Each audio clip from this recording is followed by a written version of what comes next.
My valiant one, the thing you have been told about your situation is not the final word. What you have seen with your eyes, measured with your logic, and concluded with the evidence in front of you is not the complete picture.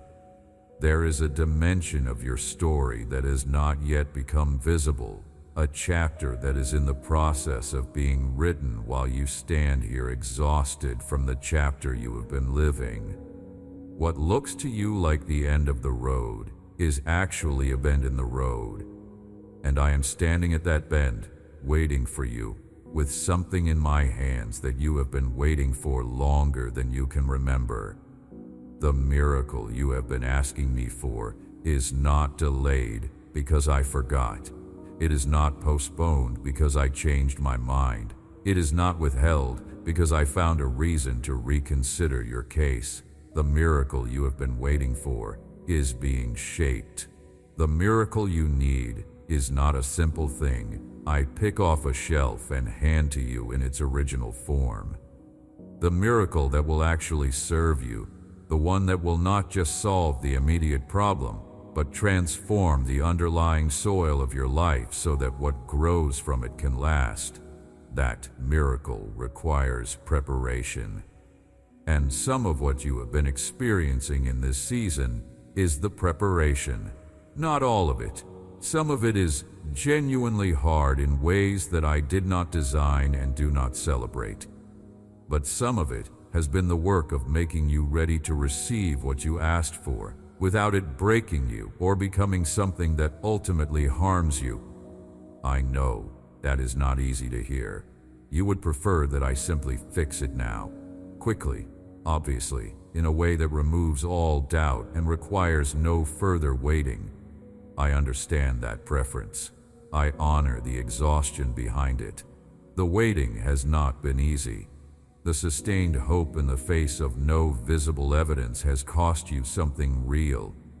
There have been moments where you almost gave up, moments where the waiting crossed a line and began to feel like abandonment, moments where the silence from my side felt less like peace and more like absence, less like mystery, and more like the quiet confirmation of your worst fear, that you were asking for something that was never coming.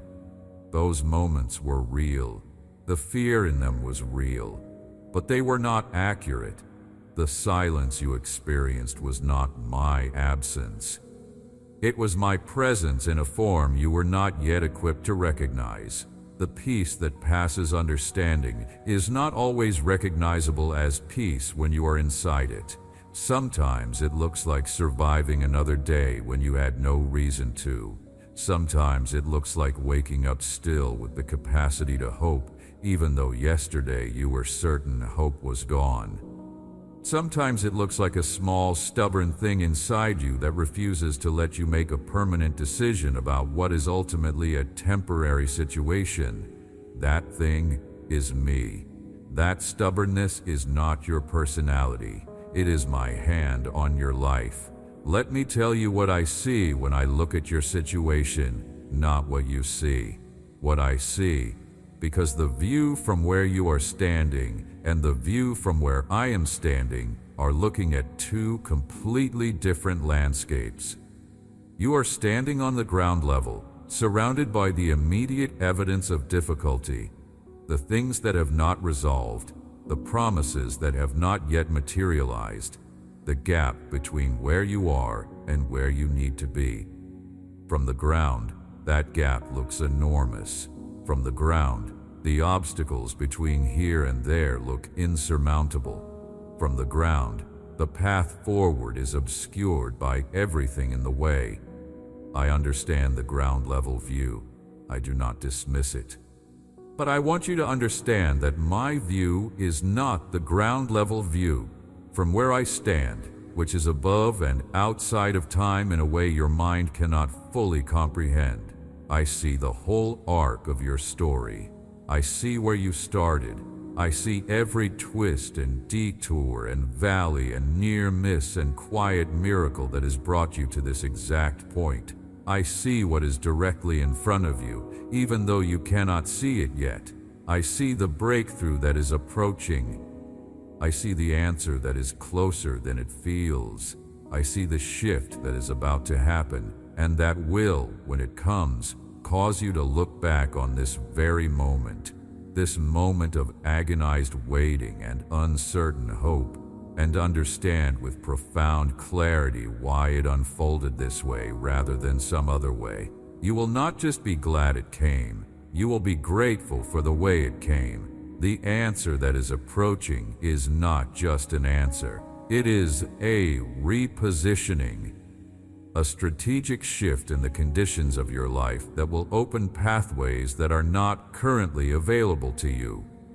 When a door has been closed to you, it is easy to stand in front of that particular door and push and knock and wonder why it will not open. But sometimes I have a different door in mind, one that you cannot see from where you are standing, one that requires you to take a few steps in a direction that does not seem like the direction of the answer. I am not sending you away. I am redirecting you towards something better than what you have been reaching for, and I need you to trust that the redirection is not rejection. There is a difference between a prayer I am not answering and a prayer I am answering differently than you asked. You have been interpreting the silence as the first when it has actually been the second. The answer to what you have been asking has been forming. The provision you have been needing has been accumulating. The healing you have been desperate for has been happening at a level beneath what you can feel and measure. I am not idle.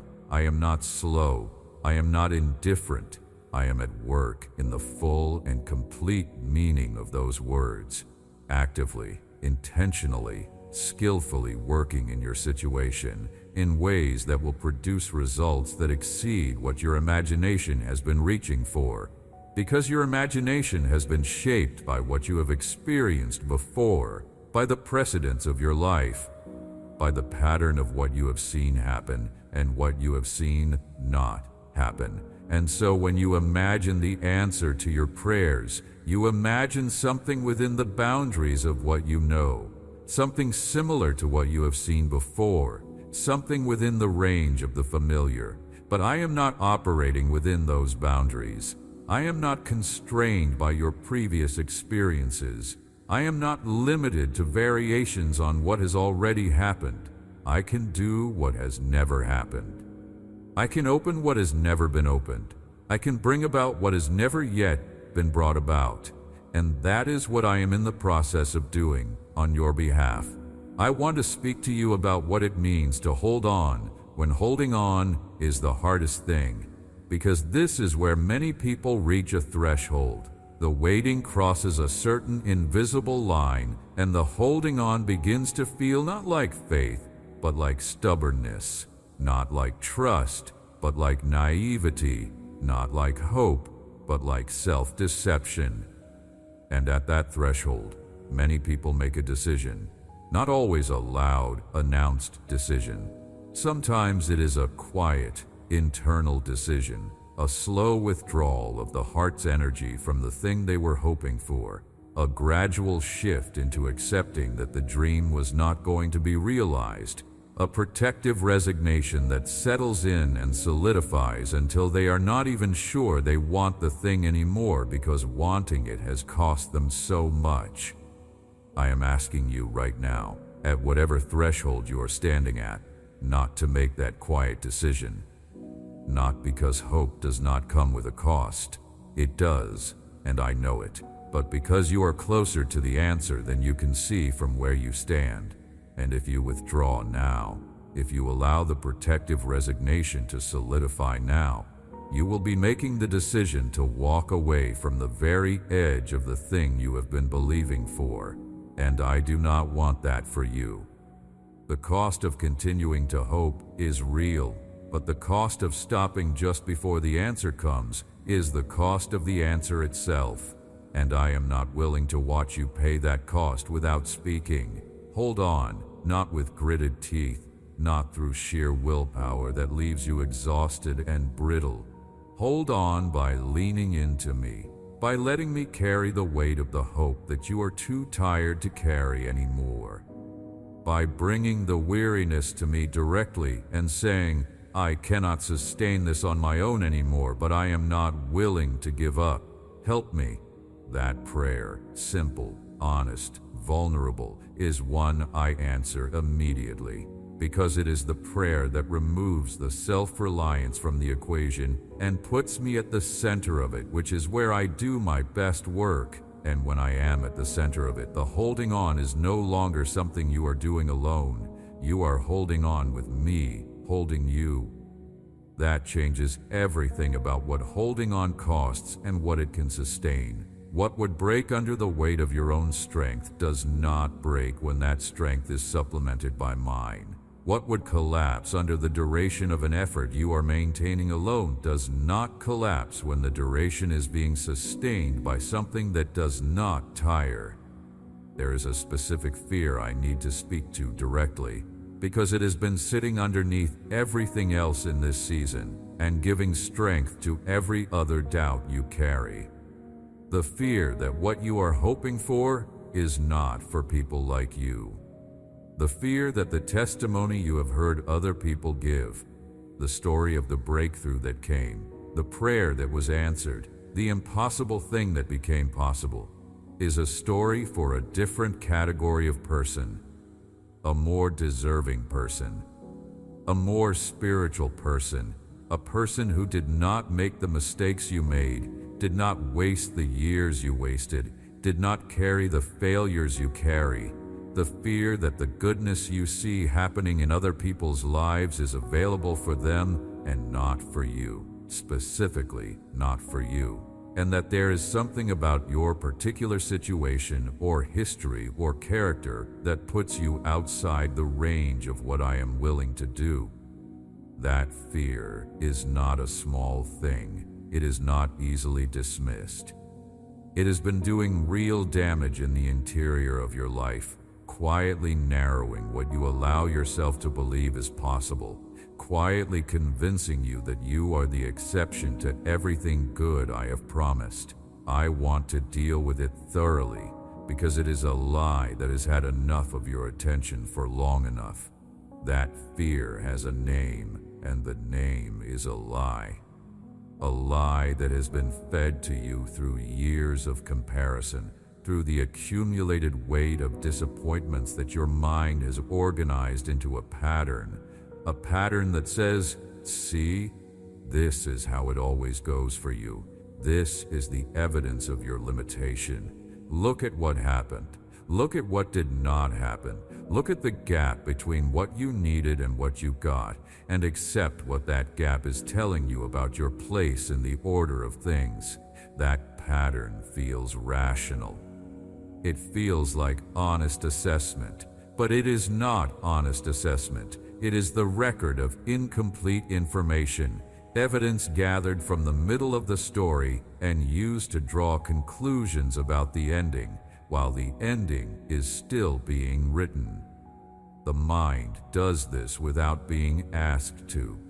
It takes the data available to it, the disappointments, the delays, the prayers that appeared to produce nothing, and it builds a case.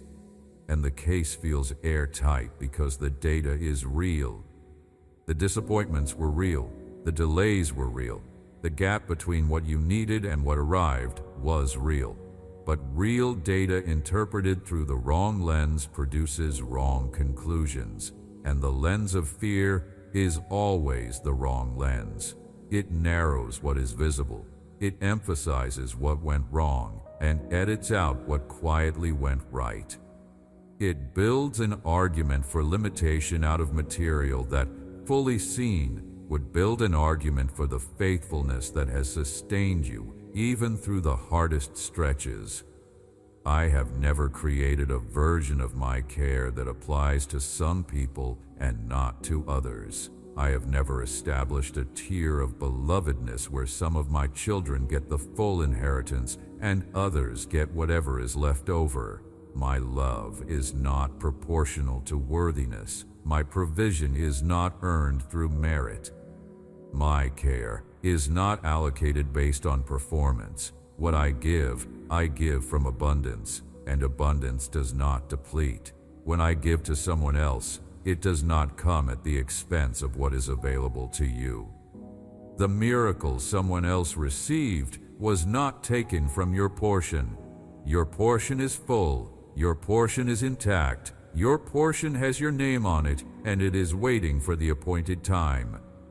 So when you see someone else's breakthrough and feel the complicated mixture of joy for them and grief for yourself, I want you to know that I see that grief. I am not asking you to suppress it or perform a happiness you do not feel. The grief is honest, and honest things are welcome in my presence, but I want to speak to the grief directly and tell it. The breakthrough you are grieving is not one that passed you by permanently. It has not gone to someone else and left nothing for you. The breakthrough that has your name on it is still coming, still being prepared, still in the process of arriving, and when it comes, it will be exactly what you needed. Not a variation of what someone else got, not a lesser version, not a second-hand blessing, but the specific, particular, precisely fitted answer to the specific, particular, precisely fitted need that is yours. You are unique in my eyes, not in the generic sense of that phrase. Genuinely unique. There is no one else who has your exact combination of history, capacity, calling, and need. No one else is carrying what you are carrying in exactly the way you are carrying it. No one else is reaching for what you are reaching for from the exact angle you are reaching from. And so the answer that I am preparing for you is tailored to you in a way that an answer prepared for anyone else could not be. It fits you, it is made for you, and it is coming. Let me speak directly to the thing you have almost lost hope for. The specific thing you stopped mentioning in prayer because it felt like continuing to ask was an exercise in futility. The dream you quietly put on a shelf and covered with a cloth because looking at it in its current state of unrealized hope was too painful. The relationship that you have accepted as permanently broken. The situation that you have decided is too far gone for any reasonable expectation of change. The health that you have concluded is simply the new normal, the financial situation that you have accepted as your ceiling. Whatever it is, I want to say directly, bring it back, uncover it, put it back in front of me, because there is no situation in your life that has moved outside of my reach. There is no dream you put away that I have also given up on. There is no relationship that has moved past the point where I can work in it.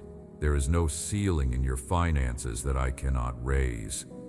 There is nothing you have decided to stop believing for that I have decided to stop working on. The things that look finished from where you stand do not look finished from where I stand. They look like the part of the story that happens right before the turn. The part where all the evidence points one direction and then the story pivots and the evidence is reinterpreted in light of the thing that happened next. You are in the part that happens right before the pivot, and the pivot is coming. Here is something about the way I work that I want you to understand, because it will reframe the experience you have been having. I often work most actively in the situations that look most hopeless, not because I am drawn to drama, not because I am waiting for things to get bad enough to deserve my attention, but because the situations that look most hopeless are the ones where, when the answer comes, the glory of it is undeniable. The situations that human solutions could have addressed get solved by human solutions, and the credit goes to human solutions. But the situations that have gone past the point where human solutions could have helped, those are the ones where the answer can only be explained one way. And that explanation points to me, and that pointing matters, not for my ego, but for your faith and for the faith of everyone who witnesses what happens in your life. Your testimony is being written.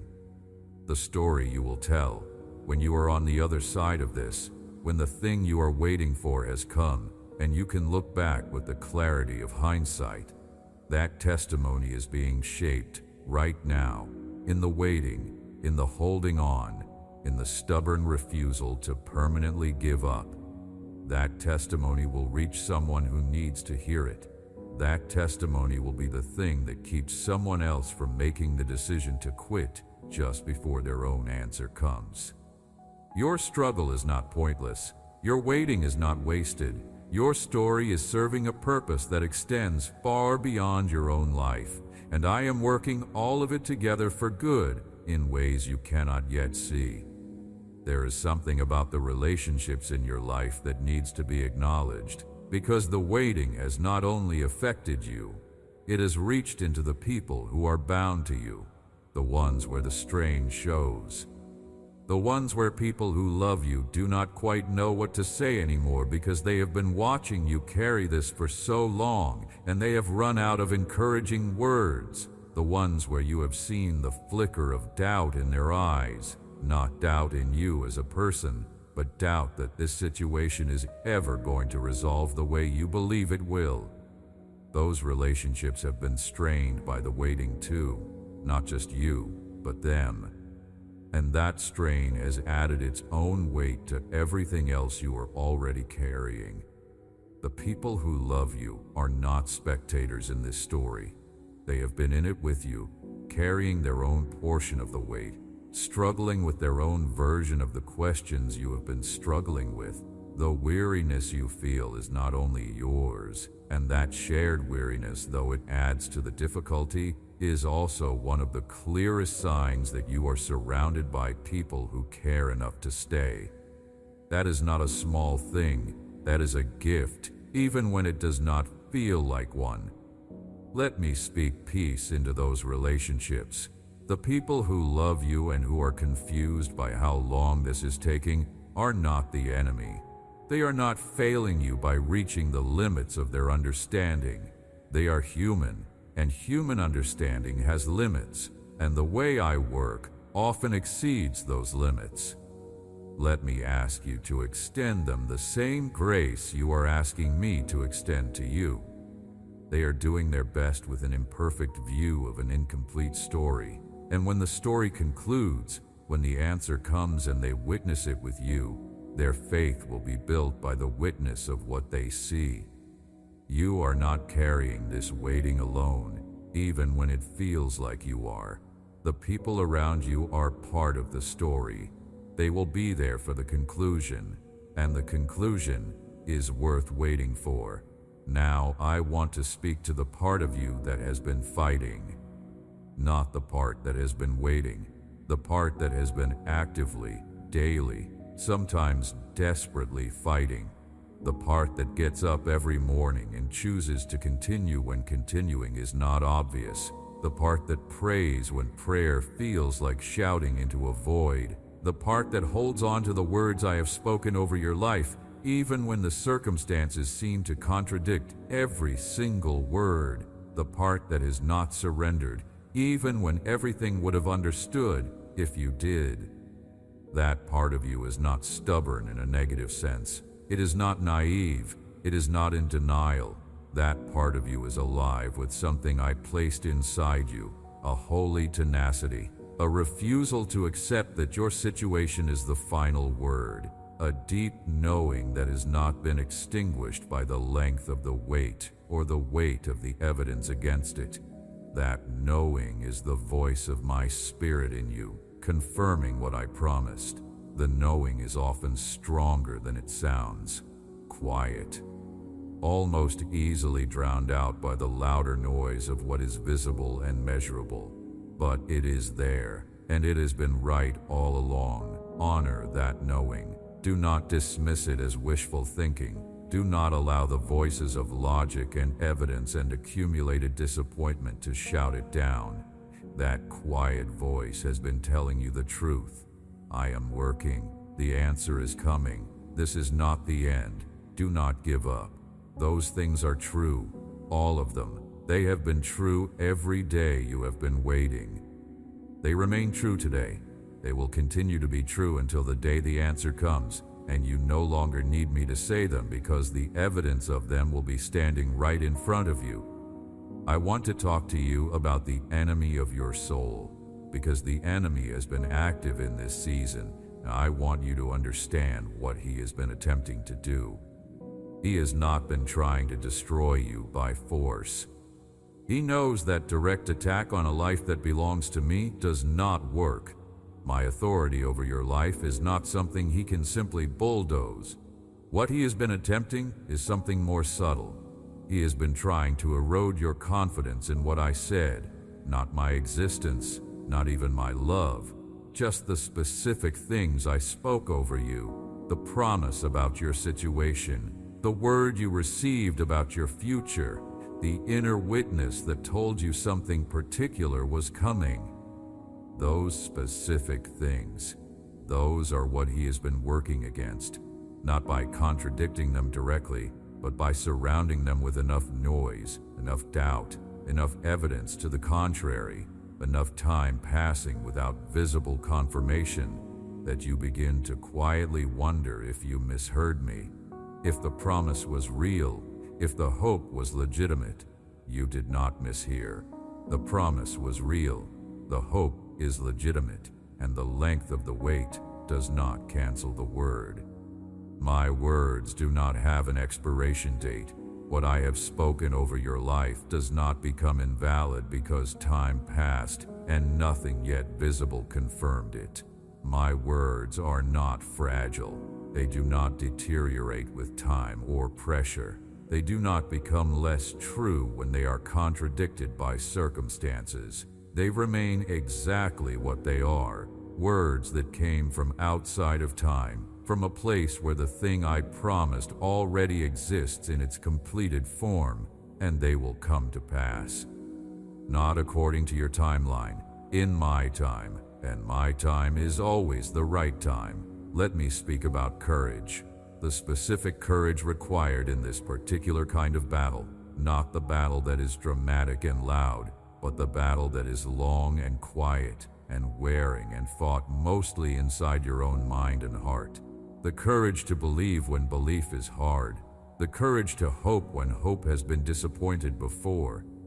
The courage to pray when prayer seems to not be producing results at the rate you need.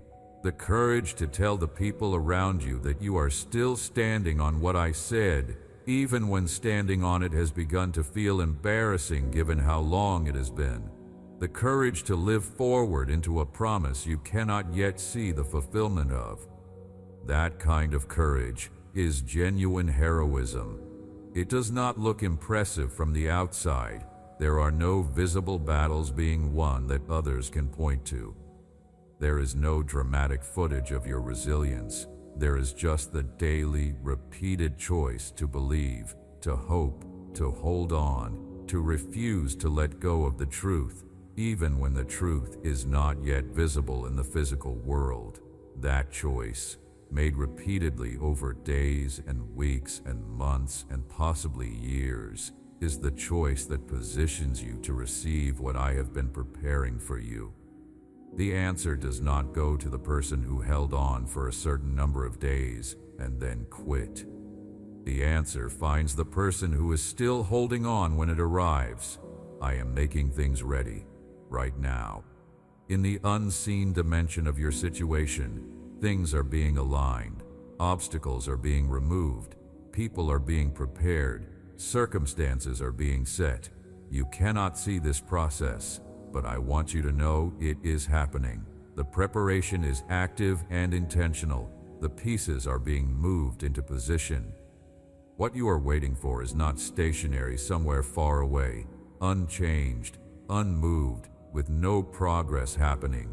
It is coming toward you, actively, with intention, and it is closer today than it was yesterday. When it arrives, it will arrive in a form that is recognizable as mine, not because it will be accompanied by supernatural theatrics, though it may be, but because the peace of it will be recognizable, the rightness of it will be recognizable.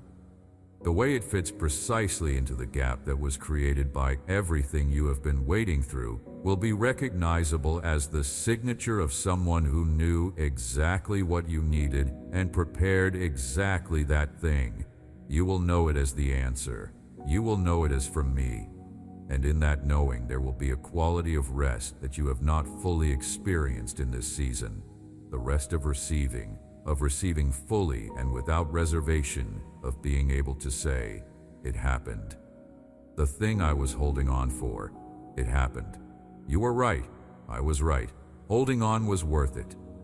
There is something happening to your sense of who you are that needs to be addressed, because in seasons of prolonged difficulty, identity can quietly become confused with circumstances. The struggle can begin to feel like a definition, like what you are going through is not a chapter in your story, but the story itself. Like you are, at the core of you, a struggling person, a person things do not work out for, a person who is somehow constitutionally less than what others seem to be with greater ease. That is a corruption of your identity, and I want to correct it clearly and without leaving room for misunderstanding. You are not defined by what you are going through. You are defined by who made you and who holds you and who refuses to let you go, regardless of what you are going through. You are defined by the love I had for you before the struggle began, and that love has not changed because the struggle arrived. You are my child, fully, completely without qualification, and my children are not defined by their hardest seasons. They are defined by their origin, and their origin is in me, which means their nature is marked by mine, which means they carry within them something that is inherently capable of overcoming, of rising, of emerging from difficulty with something that was not there when they went in. You entered this season one version of yourself, and you will come out of it another version, not a broken version, not a diminished version. A version that has been deepened by what the difficulty revealed and refined by what the waiting produced. A version that knows things about me that can only be learned in the waiting. A version that knows things about yourself that can only be discovered when you have exhausted your own resources and found out what is underneath your own sufficiency. That version of you is more capable, more compassionate, more courageous, and more clear about what matters than the version that entered this season. I do not waste the hard seasons. I use them, and what I am making from this season in your life is something worth the cost. I speak over you right now, a restoration of your confidence, not arrogance, not performance-based self-assurance that collapses when circumstances go wrong, but the deep, grounded confidence of a person who knows they are held, who knows that the one who holds them is not going to drop them, who knows that whatever comes, there is a sufficiency available to them that is not their own and is not dependent on their circumstances. That confidence is your inheritance. It is yours. Take it. I speak over you, a renewal of your hope. Not hope based on what you can see or measure, hope based on who I am. Hope that does not depend on the evidence, but that produces evidence as it is lived out. The kind of hope that stands up in the face of everything that says hope is irrational and says, I know who made me this promise, and he does not break his word. That hope is available to you right now, not as a feeling you have to manufacture. As a gift I am giving you, receive it. I speak over you, a release from the weight of the waiting that you have been carrying alone. You do not have to carry it alone anymore. Bring it to me, the entire weight of it, the exhaustion, the disappointment, the fear, the grief over what has not yet come, the frustration at the timeline, all of it. Bring all of it. I am not overwhelmed by it. I am not frustrated by it. I welcome it. I welcome you carrying it to me, because carrying it to me is the posture of trust, and trust is the posture in which I can do my best work. When you trust me with the weight, you make room for me to work in ways I cannot when you are managing it alone and keeping the door closed. There is a dimension here worth examining. To your family, the people who are in this with you, whether they are physically present or at a distance, the people whose lives are intertwined with yours in ways that mean that what touches you touches them too. The worry they carry for you, the prayers they have been praying alongside yours, the faith they have been trying to maintain in a situation that has been challenging their faith as well. I see all of it. I am working in all of it. My care for you extends outward to the people who love you, because you cannot be fully restored without the restoration of your context, the restoration of your relationships, the restoration of the people whose lives are bound up with yours. Good things are coming to your family too. Shifts are coming. Changes are coming. Not just for you as an individual, but for the whole unit of your life, the relational ecosystem in which you live and move. Things that have been stuck in your family are getting ready to become unstuck. Things that have been difficult between people who love each other are getting ready to get easier. Healing is coming to those relationships. Understanding is coming. Grace is coming. The fruit of the answer I am preparing for you will reach further than you. It will touch them too. And they will see, as you see, that I am the one who did it. And that testimony will go generations deep. I am not just working in your life for the duration of your life. I am working in your life for the generations that will come after you. The faith that is being built in you through this season is the faith that will be passed to your children and their children. The testimony that is being written in your life is the testimony that will anchor them when their own seasons of difficulty come. You are not just a person going through a hard time. You are a link in a chain. You are part of a story that is larger than your own story. And the way you come through this, with faith intact, with hope recovered, with the evidence of my faithfulness written clearly in the events of your life, that will matter to people who aren't yet born. That is the magnitude of what is at stake, not just your comfort, not just the resolution of your current situation, your legacy, the faith inheritance you are building through the way you navigate this season, the evidence of my goodness that will be in the record of your life for everyone who comes after you to read and draw strength from. Live up to that. Not by pretending, not by performing faith you do not feel, but by continuing to turn toward me when you feel least like turning toward me, by continuing to speak the truth of my promises even when the circumstances speak loudly against them, by continuing to bring the honest, sometimes raw, sometimes desperate reality of your struggle to me and letting me meet you in it. That is the life that leaves a legacy. That is the life that builds a testimony worth inheriting.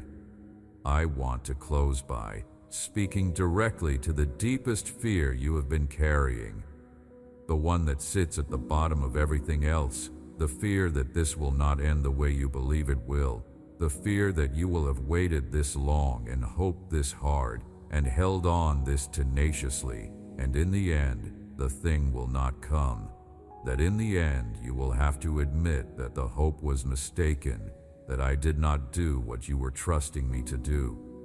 The fear of that possibility is real, and I do not want to dismiss it. But I want to put something next to it that is larger than it. I am not the kind of God who lets his children down. I am not in the business of building hope and then extinguishing it. I am not the kind of father who would allow you to carry a promise through years of difficulty and then allow the promise to come to nothing. That is not my character. That is not who I am. When I speak, what I speak comes to pass.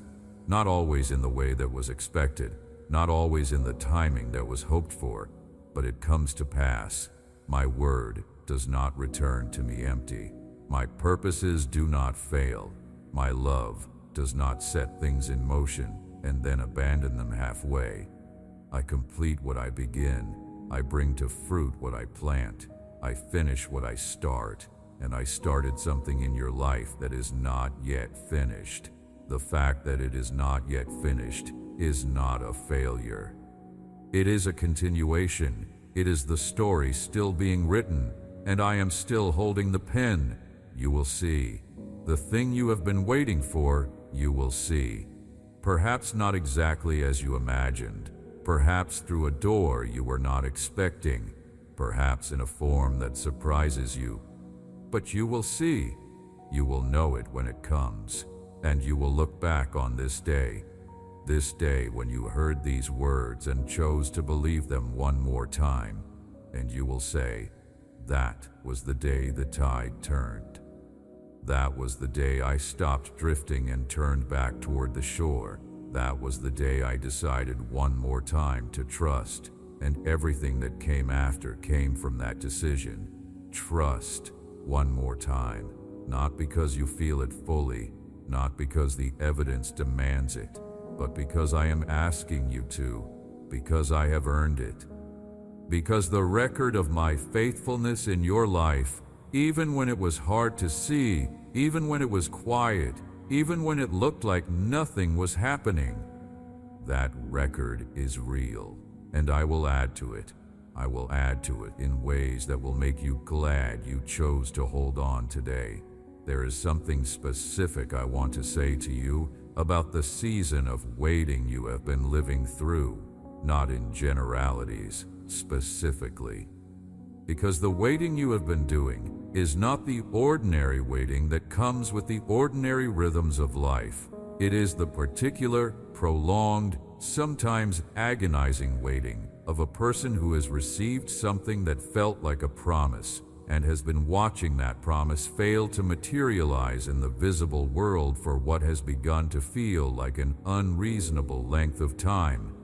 That specific kind of waiting has its own quality of suffering that is different from other kinds of suffering. It carries a component of doubt that is absent from more straightforward forms of hardship, because in straightforward hardship, you can at least be certain of what you are dealing with.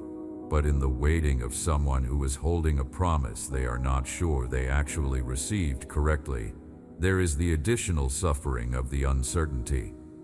Was it real? Did I mishear? Did I project my own hope onto something that was not actually a message? Was I telling myself what I wanted to hear? I want to address that uncertainty directly, and I want to do it with the same directness that I use when I want to be sure something has actually landed rather than simply been heard. So let me be as clear as I know how to be. What you received was real. The knowing that came to you, the quiet but unmistakable certainty that something was coming, the word that settled in your spirit in a way that you have not been able to fully dismiss, even through all the months or years of nothing visible happening. That was not self-generated. That was not wishful thinking that you confused for something divine. That was me. The way I speak in the quiet places, the way my voice sounds when it addresses the interior of a life that belongs to me, the way my promises land in a person's spirit before they land in a person's circumstances. That was mine, and it remains true. The fact that time has passed without visible fulfillment is not evidence that the promise was false. It is evidence that the promise is not yet complete in the dimension where you can see it. But promises that exist in the dimension where I dwell already exist in their fulfilled form, already are what they will eventually appear to be, already carry the weight of their completion even before that completion becomes visible in the temporal world. The promise was given from the place where it is already done, and what is already done in that dimension will eventually become visible in this one. The gap between the giving and the seeing is not the space where the promise fails. It is the space where you are prepared to receive what the promise contains. Let me talk to you about what the waiting has been doing in you, because the waiting has not been doing nothing.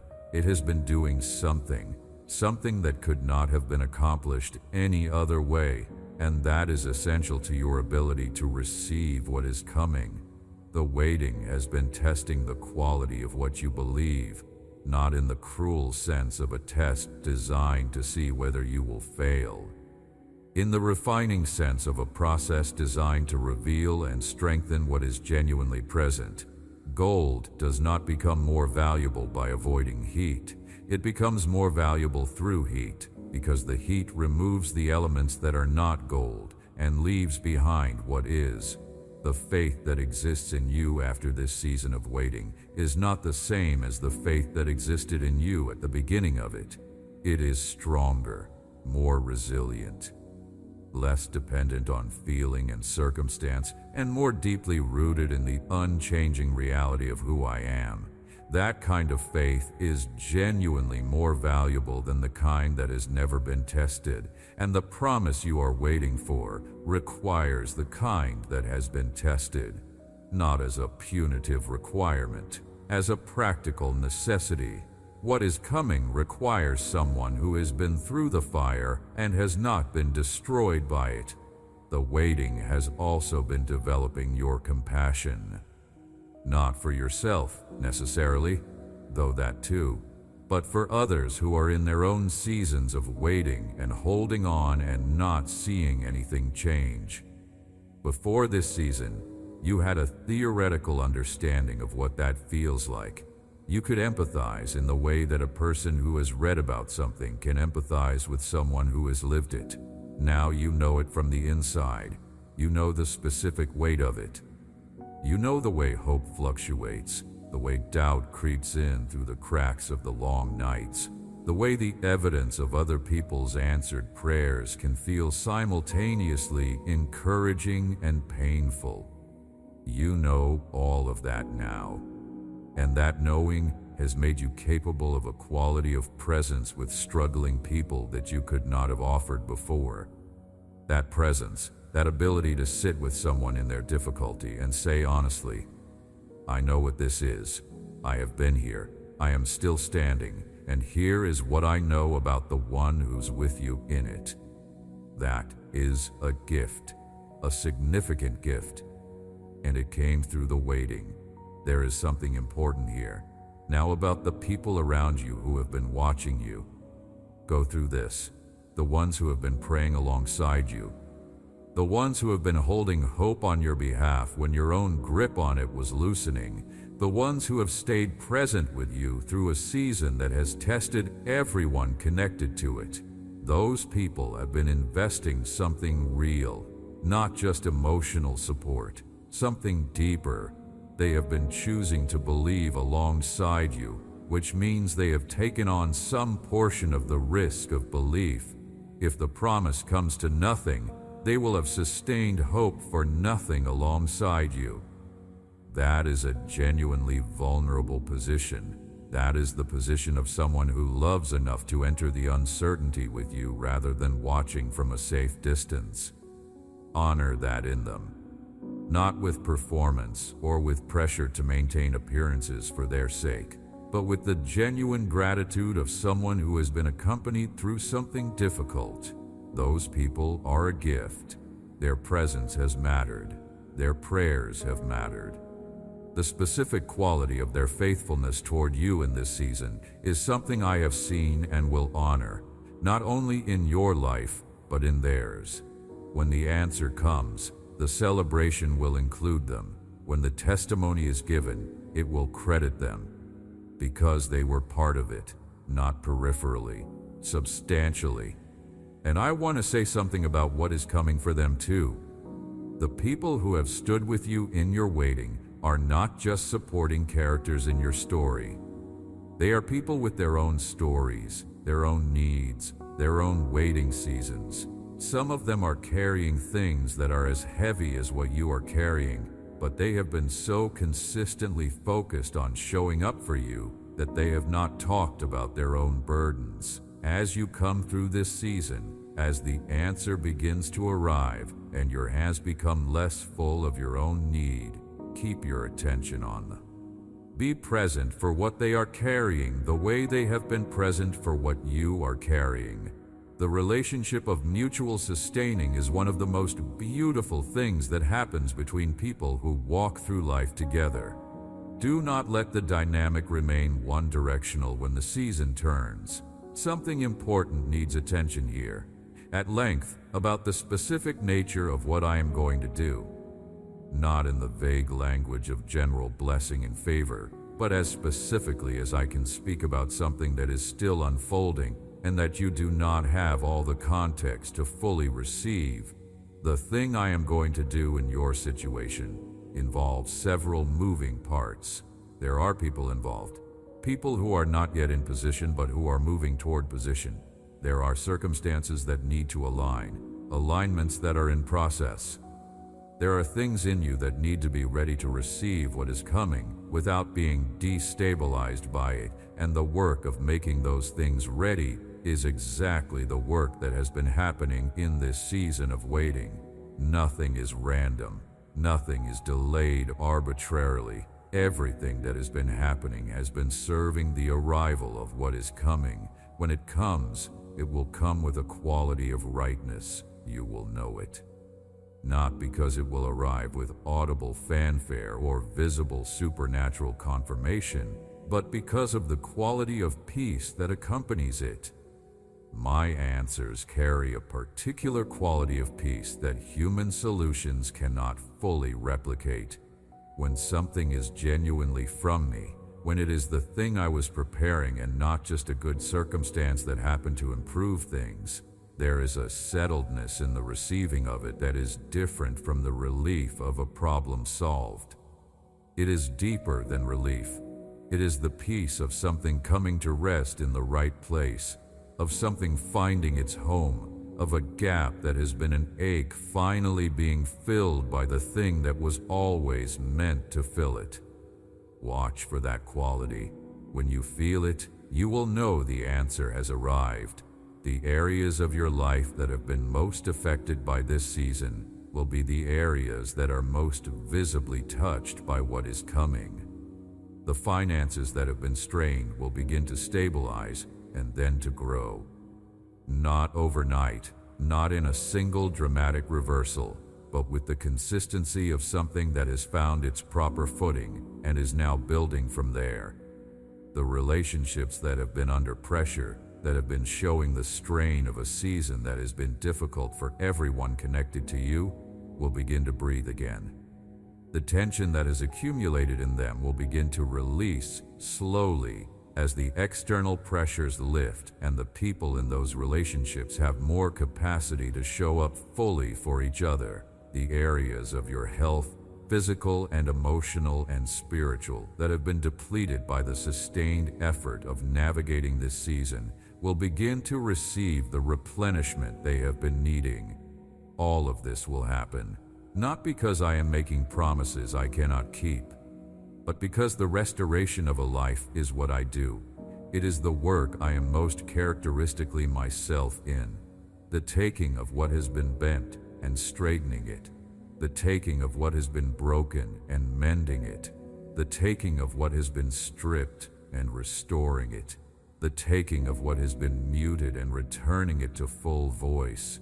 That is my signature work, and I have been doing it in your life for this entire season, even when it looked like nothing was happening.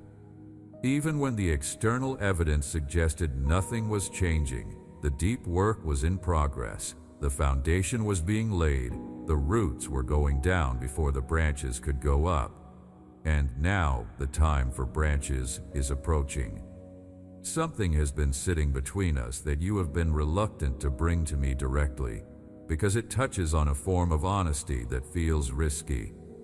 The anger. Not the spiritual-sounding frustration with the process or the politely expressed confusion about the timeline. The actual anger. The moments where the accumulated weight of the waiting crossed a line and became something that felt a lot like anger at me. Anger at the silence. Anger at the unanswered prayers. Anger at watching other people receive what you have been asking for. not once but many times, while your own situation remained unchanged. Anger at the feeling of being held at arm's length from something that should have been yours by now. There is more to say about this than you might expect, because the anger is not something I want you to manage or suppress or hide behind polished language. The anger is information. It tells me something about the depth of what you have been carrying and the sincerity of what you have been believing. A person who felt nothing would not be angry.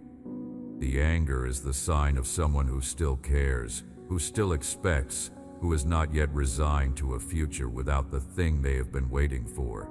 In that sense, the anger is closer to faith than you might think.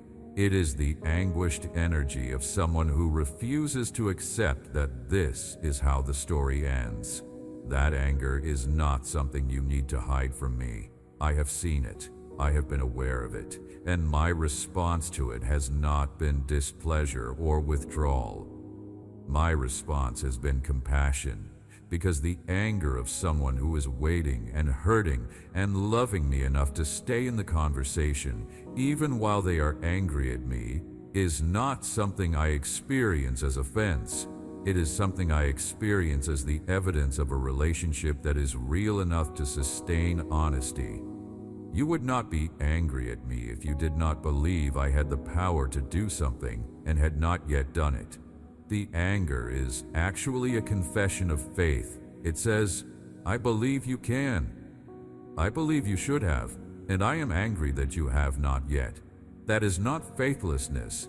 That is the anguished cry of someone who is still in the relationship, still speaking to me, still expecting something, still caring enough to feel the gap between what was promised and what is visible. I can work with that. I welcome that more than I welcome the silence of someone who has stopped expecting anything from me at all. Bring me the anger, all of it. Not managed and spiritual and carefully worded, raw. As it is, pour it out in front of me and let me receive it, not because I need to hear it to know what you are feeling, but because the act of bringing it to me honestly, rather than managing it alone, does something in you. It keeps the relationship open, it keeps the channel of communication clear, and it positions you to receive the response I have for you too, the anger, which is not the response you might fear.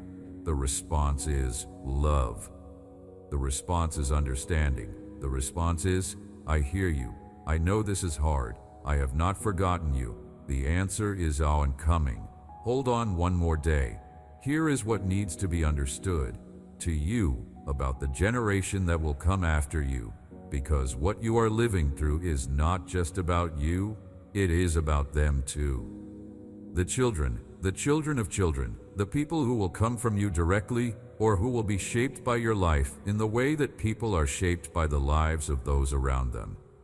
Your testimony is being built right now. The story you will have to tell is being formed in this very season, and the power of what you will eventually be able to say, the weight and the credibility of it, is being determined by the faithfulness with which you navigate this particular stretch of the journey.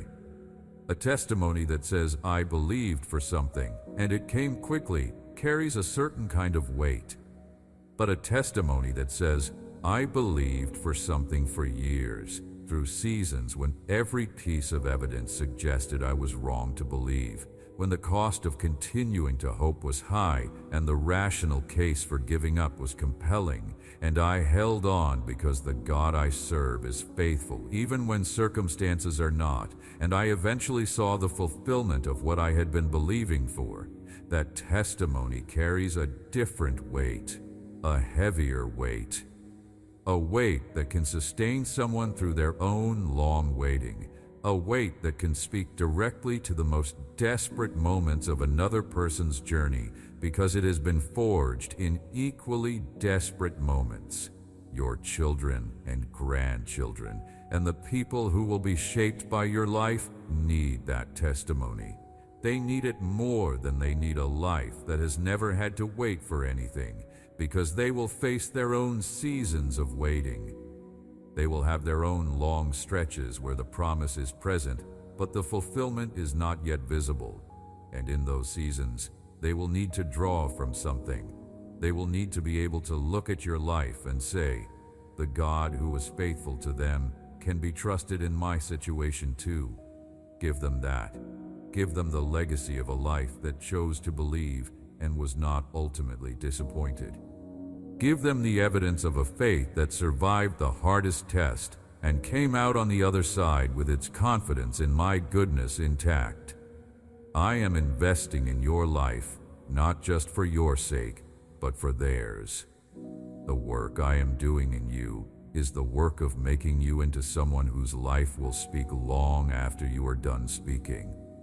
The decisions you make in this season, the faithfulness you maintain in this stretch of the journey, the quality of trust you bring to the places where trust is most costly, those things are being written into the record of a life that will influence lives you will never know about. That is the scope of what is at stake in how you navigate the waiting. It is larger than the immediate resolution of your current situation. It is generational. Now let me speak to the way you experience my love on an ordinary day, not in the heightened moments of worship or prayer or crisis. On the ordinary days, the ones that are not particularly spiritual or particularly difficult, the days where you wake up and go through the motions of living without a strong awareness of my presence in either direction. Those days are not less sacred than the heightened ones. My love is as present in them as in any other. But the quality of my presence in those days is quieter, more embedded in the fabric of the ordinary, more present in the texture of things than in any single notable experience. When you eat a meal and there is pleasure in the eating, when you step outside and there is something beautiful in what you see, when a conversation surprises you with its depth or its humor or its warmth, when music catches you in a way you were not expecting and opens something in you that has been closed, when sleep comes and is actually restful, when you accomplish something and there is genuine satisfaction in it, when you are present with someone you love and the presence itself feels like enough. In all of those moments, I am there, not as a theological concept, as the source of what makes those moments pleasurable and beautiful and satisfying, as the one who designed pleasure and beauty and satisfaction and wove them into the fabric of the world you live in. My love shows up in those things. My care for you is embedded in the goodness of ordinary life. And when you notice it there, when you acknowledge it and receive it as what it is, you are practicing the most basic and sustainable form of gratitude that exists. You are saying, "I see you in this. I recognize your generosity in this small, good thing. Thank you." That practice, maintained across the ordinary days, builds something durable. It builds a relationship with me that does not depend on the dramatic moments to feel real. It builds a life where my presence is felt in the texture of things, not just in the peaks. Something deserves your attention that people rarely think about during the waiting. What comes after the answer arrives. Because the arrival brings its own demands, and they are different from the demands of the waiting, but they are real. When the thing you have been believing for comes, there will be an adjustment, a reorientation required of the person who has been oriented around the waiting. The waiting creates a certain kind of organization of your inner life, a certain focus, a certain posture, a certain identity built around the sustained act of hoping. And when the thing you are waiting for arrives, the organizing principle of the waiting is removed, and you have to find a new organizing principle. People who are unprepared for this can find the arrival of the answer unexpectedly disorienting. They expected the arrival to produce only joy and relief, and it does produce those things. But it also requires an adjustment, a recalibration, a new way of orienting toward the future that is not organized around the waiting, but around the gift that has arrived and what it asks of the person who receives it. Prepare for that recalibration, not fearfully, but wisely. The joy of the arrival will be real. Let yourself feel it fully. Do not minimize it or rush past it or immediately begin worrying about what comes next. Receive the arrival fully, with your whole self, with genuine gratitude and genuine celebration. Let it be the thing it is, and then, in the days after the arrival, allow yourself the time to reorient, to find the new organizing principle, to discover who you are and what you are for in a season that is no longer defined by waiting. That discovery will be its own journey, and I will be with you in it just as I have been with you in the waiting. The promise I want to leave with you, as the most settled truth of everything I have said, is this: you are held, not loosely, not conditionally, not for as long as you maintain the right posture or perform the right behaviors or believe with sufficient intensity. Completely, firmly, with a grip that does not depend on your grip, with a love that is as present in your failing as in your succeeding, with a faithfulness that is as active in the season of silence as in the season of breakthrough.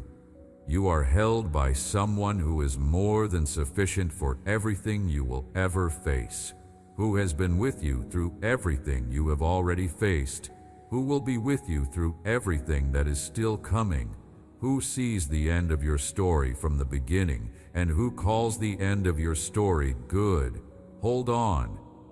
Not because holding on will produce the answer, because holding on is the posture of a person who still believes in the holder, and the holder has never once let go.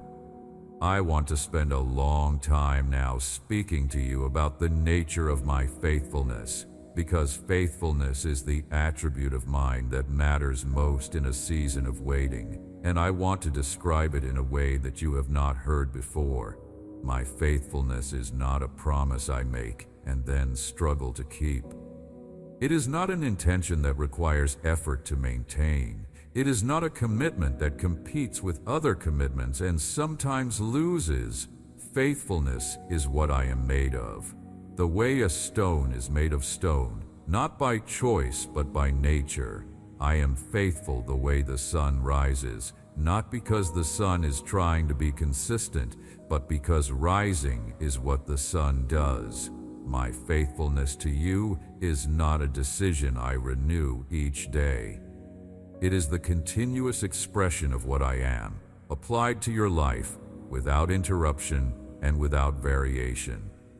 This means that my faithfulness toward you was present in every single moment of this waiting season, including the moments when it was completely invisible, including the moments when the silence was loudest, including the moments when the evidence against it was most compelling. My faithfulness was there when you felt it and when you did not. When circumstances seemed to confirm it and when they seemed to contradict it, when your own heart was open to receiving it and when your own heart had closed against it in self-protection, the faithfulness did not depend on your capacity to perceive it. It did not require your awareness to exist. It was there. It is there. It will continue to be there with the same consistency and the same completeness in every dimension of your life for as long as your life continues and into eternity. What does that faithfulness look like in practice? It looks like continuity, the thread that has run through every chapter of your life, visible in retrospect, even when it was not visible in the moment. The way that even the darkest seasons of your story have not permanently destroyed you. The way that every time you have reached a point where you thought you had nothing left, something has sustained you. sometimes without your understanding of where it came from. The way that certain doors that should have closed on you did not close, and certain connections that should have broken did not break, and certain capacities that should have been eliminated by what you went through are still present in you, diminished perhaps, but present. That continuity is my faithfulness. That thread that holds when everything around it frays is my faithfulness. You have been sustained by it through this whole season, even when sustaining was all it felt like it was doing, and not yet producing the visible results you needed. Something happens inside a person when they stop insisting that faith produce visible results within a timeline they consider reasonable, and it is important enough that I need to address it carefully. Because one of the things that happens in extended seasons of waiting is a subtle negotiation that occurs inside a person between faith and evidence. At the beginning of the waiting, faith is strong and the evidence is neutral or absent.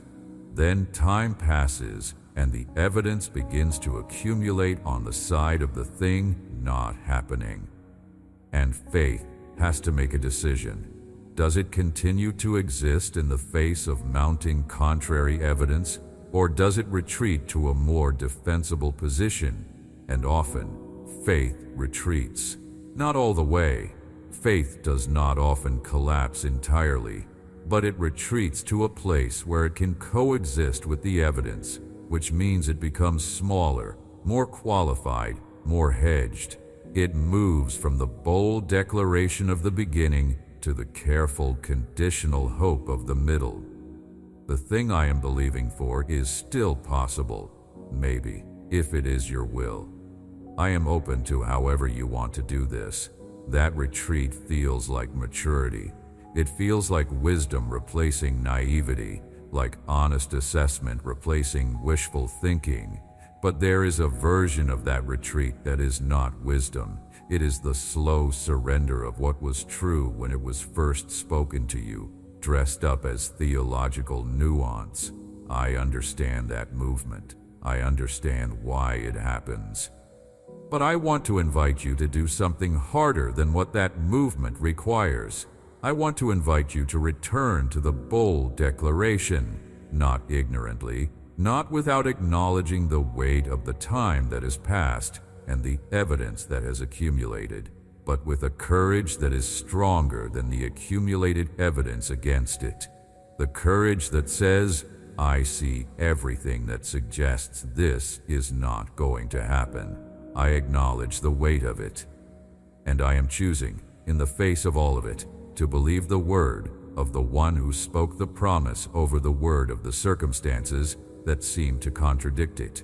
That is faith in its most powerful form, not faith that exists in the absence of evidence against it, faith that exists in the presence of evidence against it and chooses the promise anyway. That kind of faith does something. Not to me. I am not more willing to act on your behalf because your faith reaches a certain quality. But to you, it does something in the interior of your life that reconfigures what is possible. It realigns your expectations with what I have said rather than with what you have seen. It opens a space for the answer to arrive that protective, hedged hope does not leave open. When you believe boldly, you hold the space open. When you retreat to safe, qualified, evidence-adjusted hope, you begin to close the space, not permanently, not irreversibly, but the openness of the space matters. And I am asking you to keep it open. One more time, with whatever boldness you can currently muster, return to the beginning of the faith you had when the promise first came to you and hold it again as though the intervening time has not happened. Because from where I stand, in the place outside of time where the promise already exists in its fulfilled form, the intervening time truly has not changed anything.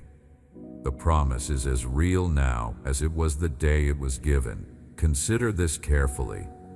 To the specific texture of your fear, because fear is the primary obstacle between where you are and where you're going, and I want to address it as specifically as I know how. The fear I am sensing in you is not the generalized fear of someone who is anxious about life in general. It is a specific fear, shaped by your specific experiences, pointing towards specific possible futures that feel threatening. Some of those possible futures involve the thing you have been waiting for, not arriving. Some involve it arriving in a diminished form that confirms the worst interpretation of the waiting. Some involve arriving at the place you have been working toward and finding it is not what you hoped it would be. Some involve successfully receiving the answer and then losing it. The fear is not random. It has shape. It has specific targets. And those specific targets are the places where the adversary has been most consistently working against you, not with dramatic attacks, but with the quiet persistence of suggestions offered to a mind that is tired and susceptible. Those suggestions are not your own thoughts, even when they feel like your own thoughts. The thought that says, "You have waited this long and it has not come, and that means it is not coming." The thought that says, "Look at the pattern of your life. Look at how things have tended to go, and tell me honestly what that pattern suggests about what is ahead."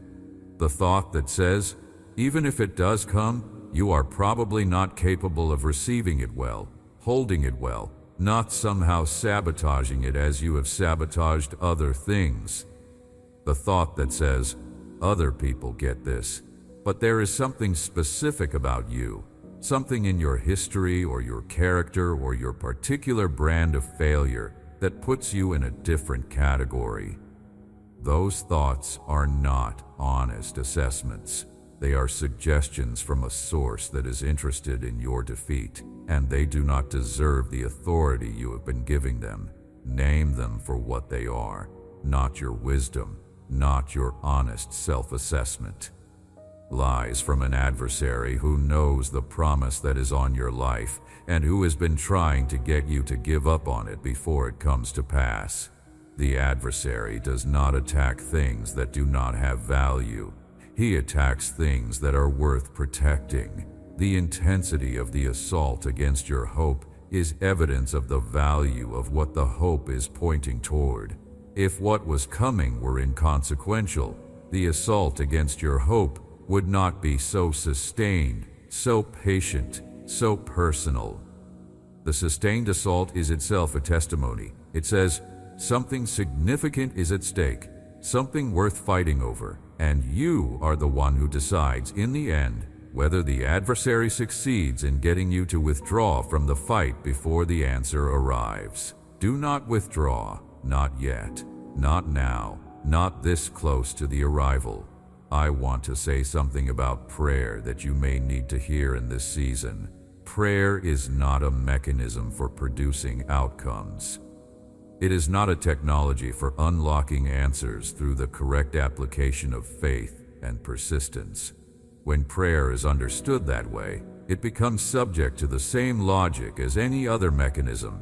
If the correct input produces the expected output, the mechanism works. If the correct input does not produce the expected output, the mechanism is broken or was incorrectly applied.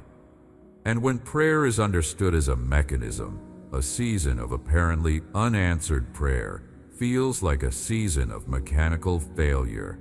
Either prayer does not work, or you have been doing it wrong, or the mechanism is not accessible to someone in your particular situation. Prayer is none of those things. Prayer is communication. It is the conversation between you and the one who loves you, in which you tell me what you need and I tell you who I am, and both of us are changed by the encounter. Prayer is not a technique for bending my will toward yours. It is a relational practice of aligning your will with mine in the company of someone who is working toward your good. When you have prayed for something and the visible answer has not arrived, that does not mean prayer failed. It means the conversation is still in progress, the answer is still forming, the alignment is still deepening, the relationship is still growing. And all of those things are happening in and through the prayer, regardless of whether the specific request has been visibly fulfilled. Pray differently if the way you have been praying has become a rehearsal of grievances rather than a genuine conversation. Come to me not as someone presenting a case and waiting for judgment. Come as someone who is present with me, who wants the experience of me regardless of the specific outcome, who would rather have the conversation than the silence, even if the conversation does not produce immediate visible results. When you come that way, you often find what you were looking for in a form you were not expecting. Not necessarily the circumstances changing, but you changing, your interior shifting, your capacity to receive expanding, your trust deepening in ways that make you ready to receive what you were asking for in a way that will actually serve you. A specific word for you here about the body, the physical body you inhabit, and the way this season has affected it. Extended seasons of stress and uncertainty and sustained emotional effort have a way of depositing themselves in the body. The tension that lives in certain muscles, the quality of sleep that is available to you, the energy levels that have changed over the course of this season, the ways your physical experience has been shaped by the sustained weight of what you have been carrying. Your body has been trying to process what your mind and heart have been going through, and that processing has taken a toll. I care about your body, not abstractly, as a general category of care, specifically the ache in your shoulders, the quality of your sleep, the energy you have for the demands of each day, the physical symptoms that have arisen in this season that are the body's way of expressing what has become too heavy to carry internally. I see those things. I am working in those things too. My restoration is not limited to the spiritual or the emotional or the relational. It extends to the physical. The body was made for wholeness, not for the sustained stress that has been living in it this season.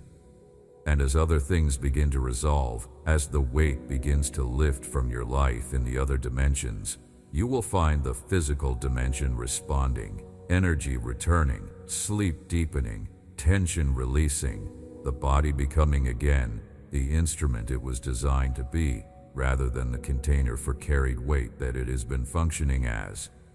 Cooperate with your body's needs in this season. Rest when you need to rest. Eat what sustains you.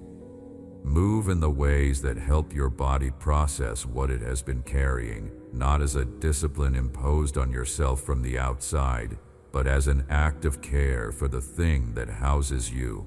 You deserve that care. Your body deserves that care, and attending to it is not a distraction from the spiritual work of this season. It is part of it. Consider this closely, the concept of the appointed time. Because the language of timing is something you have probably heard in this season more times than it has felt comforting.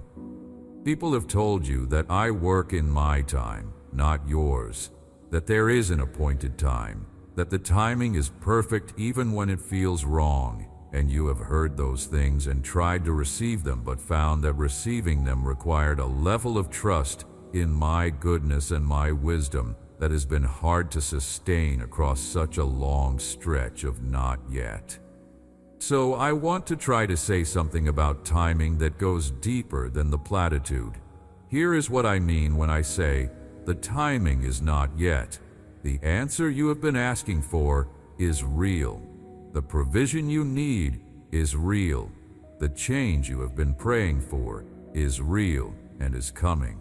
But some of what needs to receive the answer has not yet been fully prepared. Not you alone. The whole situation, the people involved, the circumstances that need to be aligned.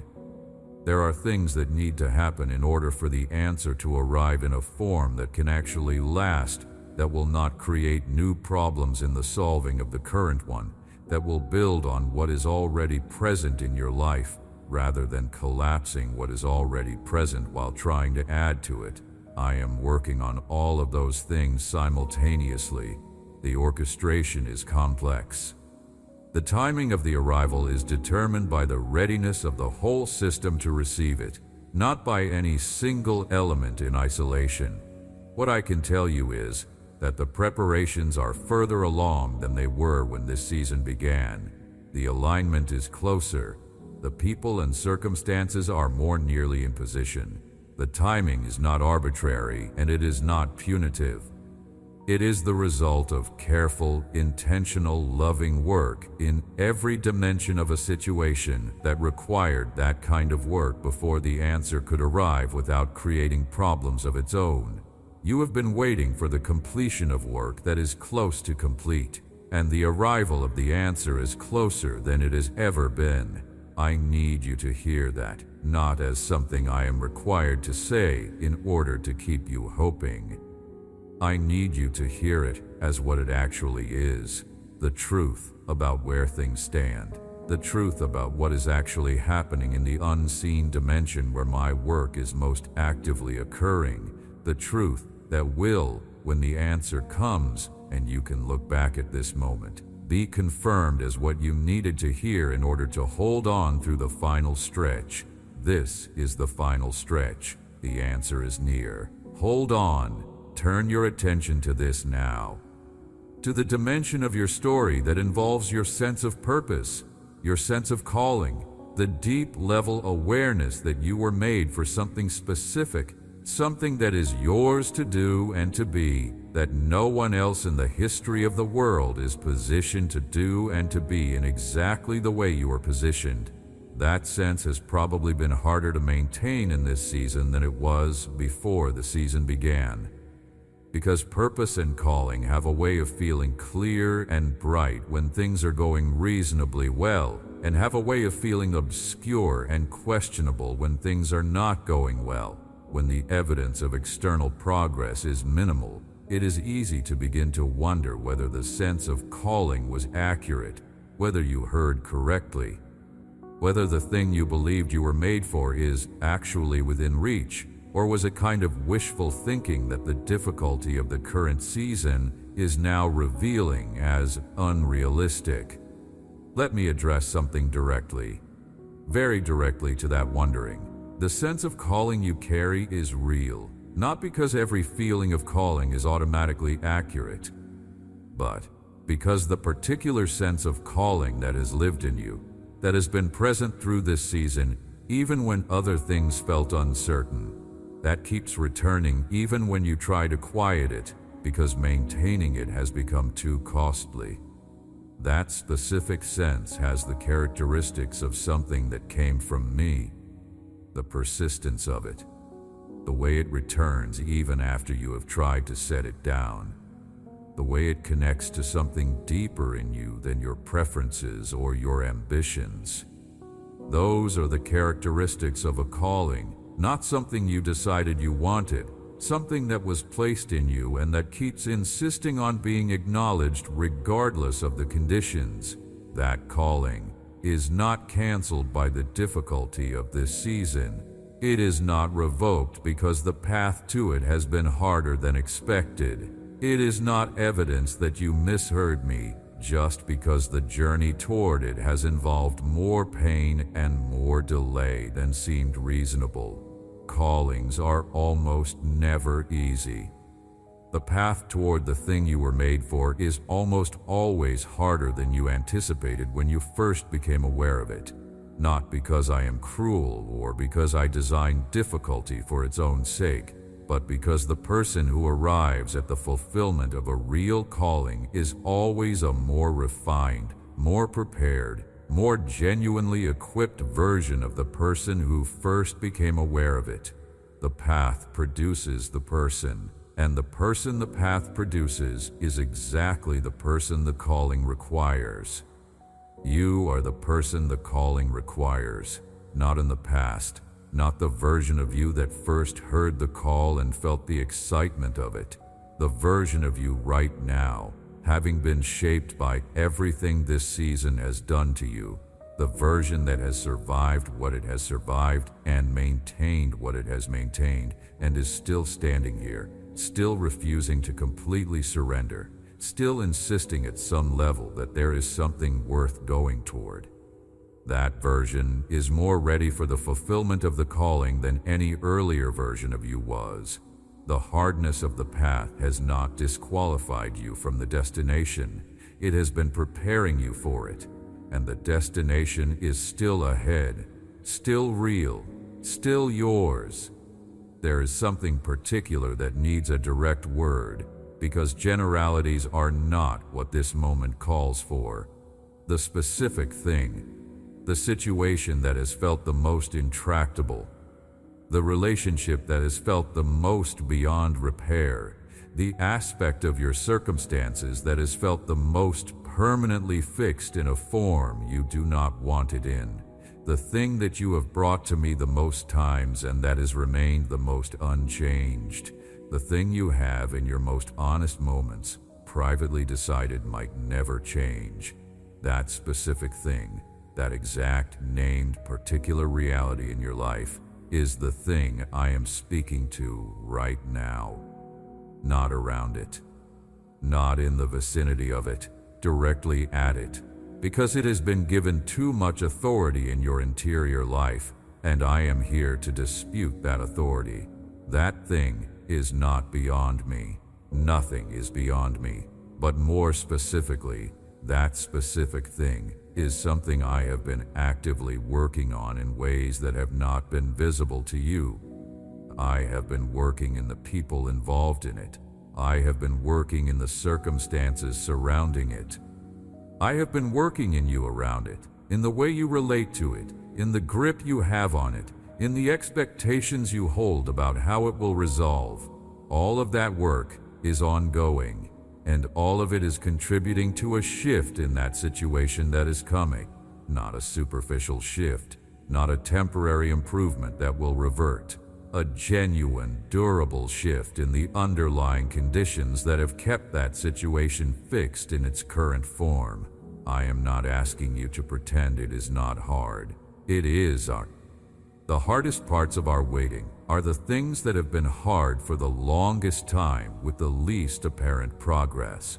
Those are the things that accumulate the most weight, the most discouragement, the most temptation to just accept them as permanent and stop hoping. I am asking you not to stop hoping, even about that specific thing, even about the thing that has been the hardest for the longest time. Even there, the work is in progress. Even there, the shift is coming. Even there, hold on. Now, let me speak to the life that is waiting for you on the other side of this season. Not in vague terms of improvement and blessing, in the specific terms of what a life that has been through what yours has been through and has come out the other side intact looks like. It looks like someone who knows, not theoretically but viscerally, that they can survive hard things, that the worst seasons do not destroy you, that the silence of God is not the absence of God. That faith can sustain itself through evidence that contradicts it. That hope, held long enough, eventually finds what it was reaching for. That the one who made the promise is faithful to the promise regardless of the timeline. It looks like someone who has been stripped of the things that were not essential and has discovered that what was left when the stripping was done is enough, more than enough. The core of who they are, the thing at the center of their life that the hard season could not reach and could not take, is something genuinely valuable, something worth having, something that all the difficulty actually revealed rather than created. Because it was there all along. It was just harder to see when it was surrounded by all the other things that seemed important and turned out not to be. It looks like someone who is generous with other people's hard seasons in a way they could not have been before, who does not rush people through their difficulty or offer premature comfort or try to fix what is not yet ready to be fixed, who can sit with someone in the dark and be fully present there without anxiety about the darkness, because they know the darkness from the inside, and they know it is survivable, and they know the one who accompanies people through it. That quality of presence is one of the rarest and most valuable things one human being can offer another, and it is one of the direct products of everything you have been through.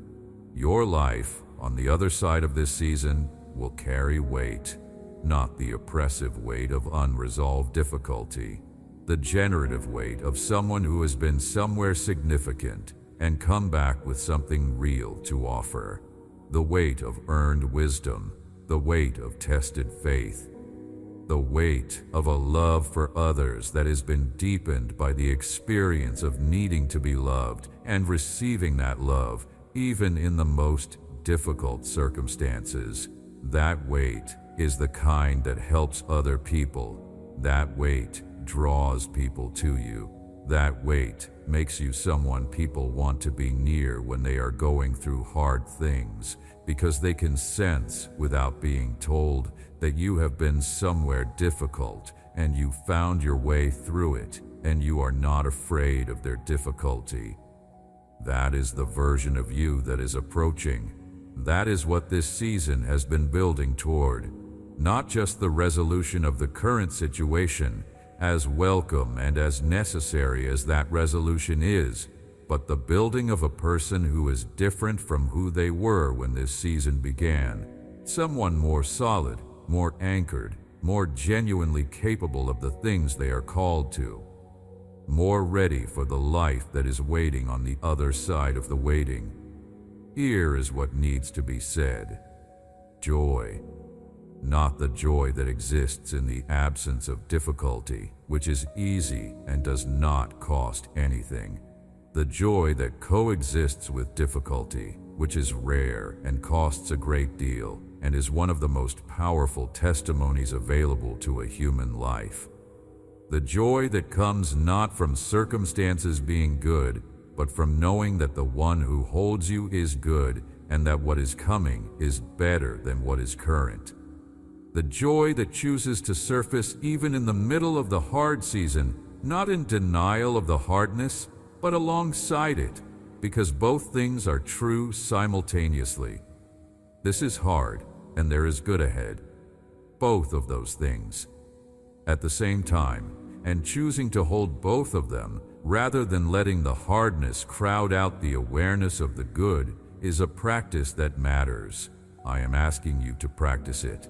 Deliberately, not as a performance of spiritual health for the benefit of observers, but as an act of genuine orientation toward what is true. What is true is not only that this season is hard, what is true also is that I am here. What is true is that the answer is coming. What is true is that you have already survived things that seemed unsurvivable, and you are still here. What is true is that you are loved with a love that does not diminish with difficulty. What is true is that the life waiting for you on the other side of this is genuinely good. All of those things are true. And choosing to hold them alongside the hardness, choosing to let them be real in your daily experience rather than only theoretically acknowledged, is what makes it possible to experience joy even in the middle of the season that is making joy difficult. Joy and difficulty can coexist. They do not cancel each other out. The presence of difficulty does not prove the absence of genuine reason for joy, and the presence of genuine joy does not prove the absence of genuine difficulty. Both are real. Both are present. And the capacity to hold both is one of the marks of a mature and deeply grounded faith. It is one of the gifts that this season has been developing in you. Practice it. Let it develop further. The joy available to you even now, in the midst of exactly this, is real. It is available, and it is worth reaching for. Hear something important about trust one more time, because trust is the foundation of everything I'm asking of you, and I want to make sure what I mean by it is clear. Trust is not the absence of doubt. Trust is not certainty. Trust is not the ability to clearly see the path ahead and feel confident about where it leads. Trust is the choice to continue to orient your life toward me even when doubt is present, even when certainty is absent, even when the path ahead is obscure. Trust says, I do not see clearly right now. I do not feel the certainty I would like to feel.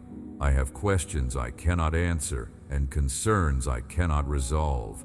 And in the middle of all of that, I choose you.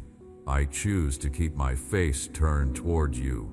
I choose to operate from the assumption that you are faithful and good and working in my situation even when I cannot see the evidence of it. That is trust, not the pretense that everything is clear. The choice to stay oriented toward me even when nothing is clear. And that kind of trust is something I honor profoundly. Not because your trust is something I need in order to act on your behalf, but because your trust is the posture that allows me to do the deepest work in your life. When you are turned toward me, when the face of your life is oriented in my direction, I have access to dimensions of your situation that I do not have access to when you are turned away. Not because my reach is limited by your orientation, but because the work I most want to do in you requires your cooperation, your openness, your willingness to receive, and trust is the posture that makes that cooperation and openness and willingness available. So turn your face toward me.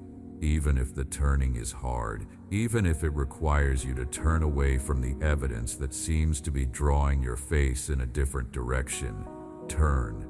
Orient yourself toward the one who is for you. And watch what becomes possible when you do. The battle you are in is real. I want to honor that with the seriousness it deserves rather than minimizing it with easy comfort. What you have been navigating in this season is genuinely difficult. The weight is genuine. The cost is genuine. The weariness is genuine. And the temptation to simply stop, to stop hoping, to stop praying, to stop believing, to stop expecting anything different from what currently exists, is a temptation that makes complete sense given everything you have been through. I am not asking you to pretend it does not make sense. I am asking you to resist it anyway, not from stoicism, not from religious performance, from genuine conviction that I am who I say I am and that what I have promised, I will deliver. The conviction does not have to be total. It does not have to be unwavering. It can be the small, struggling conviction of someone who is very tired and holding on with the last of what they have. That conviction is enough. The smallest genuine turning toward me is enough for me to work with. The quietest honest word of continued trust, spoken from exhaustion rather than from abundance, is enough. The holding on that has nothing heroic about it. That is simply the refusal to finally let go, is enough. Whatever you currently have, bring it, all of it, including the exhaustion and the doubt and the anger and the grief. Bring everything. I will receive everything, and I will meet you in it with everything that I am. You are going to make it through this, not because of what you have, because of who I am and what I have committed to doing in your life. The outcome of this season is not determined by the quality of your faith. It is determined by the faithfulness of the one your faith is placed in, and that one has never failed, has never abandoned a promise, has never let a story he is writing end in permanent defeat, has always, always completed what he began. Your story is not complete. It is being written, and the one holding the pen intends a good ending, more than a good ending. An ending that makes everything that came before it make sense in retrospect. An ending that is worth everything the journey cost. An ending that is genuinely good. Hold on, the ending is worth it. Notice this truth to the way this season has affected your understanding of who I am, because extended seasons of difficulty and unanswered prayer have a way of shaping people's theology, sometimes in ways that are accurate and sometimes in ways that are not. When prayers go unanswered, when the silence extends, when the evidence accumulates in a direction that seems to contradict what you believe about my character, a person's understanding of me is tested. And sometimes the understanding that comes out of the test is more accurate than the understanding that went in. Sometimes the difficulty strips away an understanding of me that was too simple, too transactional, too tidy, and replaces it with something more honest and more real. And sometimes the difficulty does damage to the understanding of me, replacing accurate beliefs about my character with distorted beliefs that the difficulty does not actually justify. Both possibilities deserve a direct response from me. The accurate refinements this season may have produced in your understanding of who I am, and the distortions that accumulated pain sometimes introduces when it is given too much interpretive authority. First, the accurate refinements. It is possible that this season has given you a more honest understanding of the relationship between my love for you and your experience of that love, that my love is real and present even when it is not felt, that my care for you is expressed in ways that sometimes look like delay, that what I am building in your life does not always look like what you hoped it would look like when it is in process, that my faithfulness is not the same as my predictability.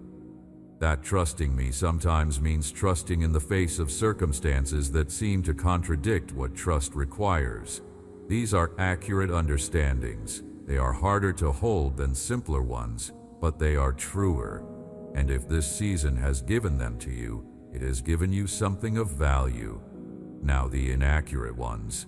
It is possible that this season has left you with distorted beliefs that the difficulty does not actually justify, that I am indifferent, that I am distant, that my love is real in principle, but not operative in the details of your daily life, that your situation is somehow an exception to my general faithfulness, that there is something particular about you or your history that puts you in a category that does not receive what others receive. These are not accurate. They are the conclusions that accumulated pain tends to draw from the evidence when the full picture is not available. They are the interpretations that suffering offers when it has been given too much interpretive authority. I want to gently and clearly correct them. I am not indifferent to your situation. I am actively engaged with it. I am not distant from you. I am closer to you than you are to yourself. My love is not real only in principle. It is operative in the details of your daily life, in ways you have been seeing and in ways you have been missing. Your situation is not an exception to my faithfulness. Your situation is the territory in which my faithfulness is being expressed, even when the expression is not what you needed it to look like. There is nothing about you that places you in a category that does not receive what others receive. What I offer completely to everyone who belongs to me, and you belong to me completely. Let me tell you something about the way I experience time that might help reframe some of what has been most difficult in this season. I exist outside of time. This is not a theological abstraction. It has practical implications for how the things I do look from within time. From outside of time, I see your situation whole, the beginning of it and the end of it, and everything in the middle. I see the answer to your prayer, not as something that will happen, but as something that already exists in the completed form that I am bringing toward the temporal moment when you will receive it. From inside time where you live, the answer appears to be coming. From where I stand, the answer already is. The gap between already is and is coming is the gap between my view and yours. And navigating that gap, living inside the not yet while I am working from the already, is one of the hardest things a life of faith requires. But knowing about that gap can change how you experience it. When the not yet feels longest and most frustrating, remember, from where I am, this is not a situation where the answer is uncertain. From where I am, this is a situation where the answer already exists, and the question is only of when it becomes visible in the temporal world where you live. The certainty of the answer is not in question from my vantage point, only the timing of its visibility in yours. That is a different kind of waiting from waiting to see whether something will happen. It is the waiting of someone who knows what is coming and is waiting for the right moment for it to arrive. That knowing does not make the waiting comfortable, but it changes its character. It makes it more survivable. Receive that today. From where I stand, your answer already exists. The question is only of when you will be able to see it, and I am working to make that moment as soon as it can be without creating problems of its own. The time is close. The answer is in your. Keep your eyes open for the arrival. Something deserves your attention here. Something that has been weighing on you in a way you have not fully acknowledged even to yourself.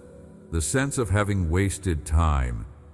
But looking back at the years that this season has occupied, and the calculation of what those years cost, what opportunities they foreclosed, what relationships they strained, what potential they did not allow to develop in the way it could have developed if circumstances had been different. The grief over time that felt lost, time that was spent surviving rather than thriving, time that went into managing difficulty rather than building the life you wanted to build. That grief is real. And I am not asking you to dismiss it, but I want to offer you a different way of holding those years. The years that felt wasted are years in which something was being built that you could not see because the building was happening underground. The years in which you felt you were simply surviving are years in which the person who will thrive in what comes next was being formed. The experiences that felt like interruptions to your real life were actually part of your real life, and they contributed something to it that experiences of easy success could not have contributed. The character that has been built in you through this season, the depth of it, the durability of it, the genuine quality of it, is worth more than what would have been built in those same years under easier conditions. Not because suffering is inherently valuable, but because what I produce in a person through sustained difficulty is a kind of formation that is not otherwise available. Nothing was wasted. I want to say that again because it needs to be said more than once. Nothing was wasted, not a day of it, not a moment of the grief, not a night of the tears, not a single prayer that seemed to go unanswered, not a single moment of choosing to hold on when letting go would have been easier. All of it was being used. All of it was contributing. All of it will be visible in retrospect as the material out of which your life was built, the life that is now taking shape, the life that is approaching, the good life that I have been preparing for you and preparing you for simultaneously through everything that has happened. Here is something worth knowing about the specific promises I have made over your life, not the generic promises that apply to all of my children, though those are real and important.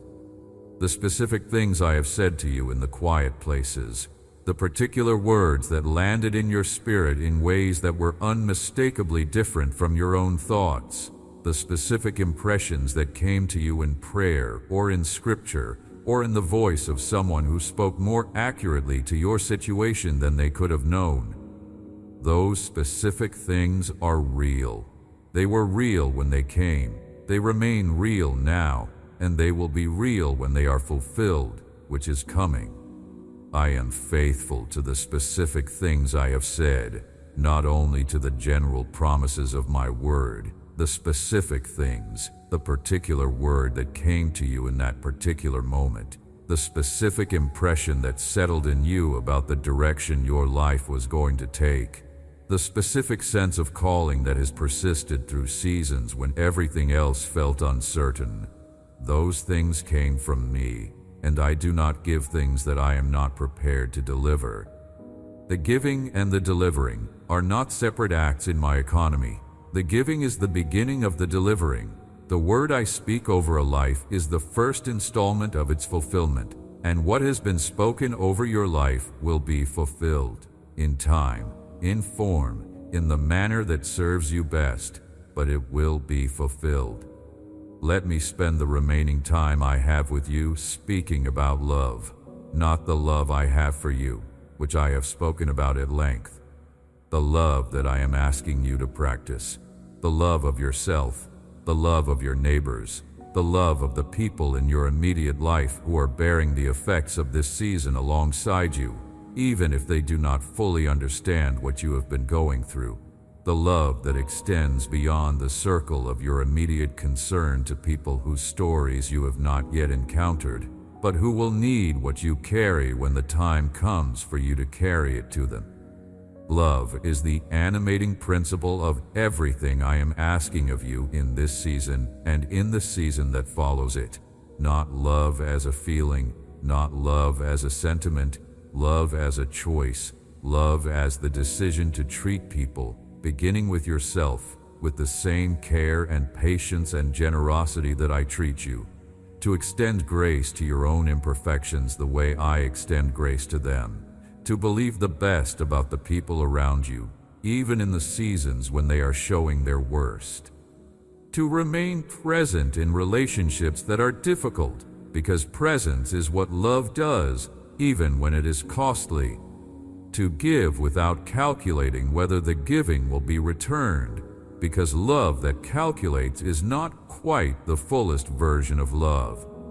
Practice that love now, before the season changes, before the circumstances improve, before you feel better. Practice it in the conditions you are currently in, because love practiced in difficult conditions is the most durable form of it. It becomes embedded in who you are in a way that love practiced only in easy conditions does not. And the love that is embedded in who you are through practice in difficult conditions is the love that will shape everything that comes after. It will shape your relationships, your leadership, your contribution to the world, your capacity to do the work you are called to do. Everything downstream of this season will be shaped by the love you practice in it. So love yourself. Love the people around you. Love the ones who are hard to love. Love the ones who have failed you in this season.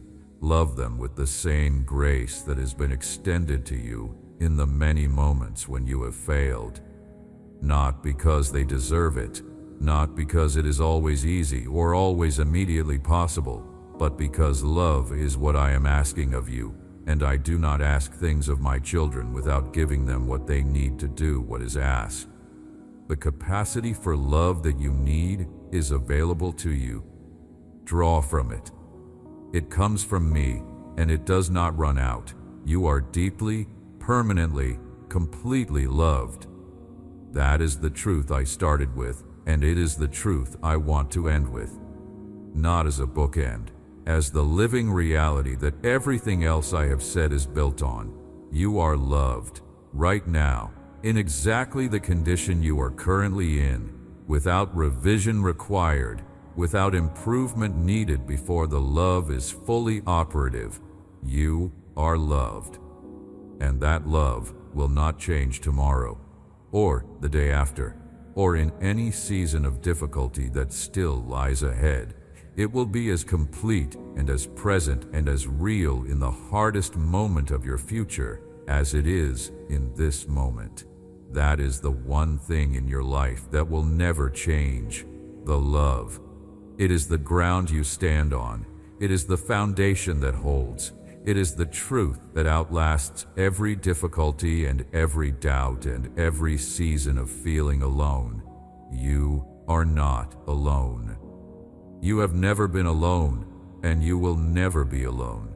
I am here, always, without exception, without interruption, without the possibility of my presence being removed by anything you do or anything that happens to you.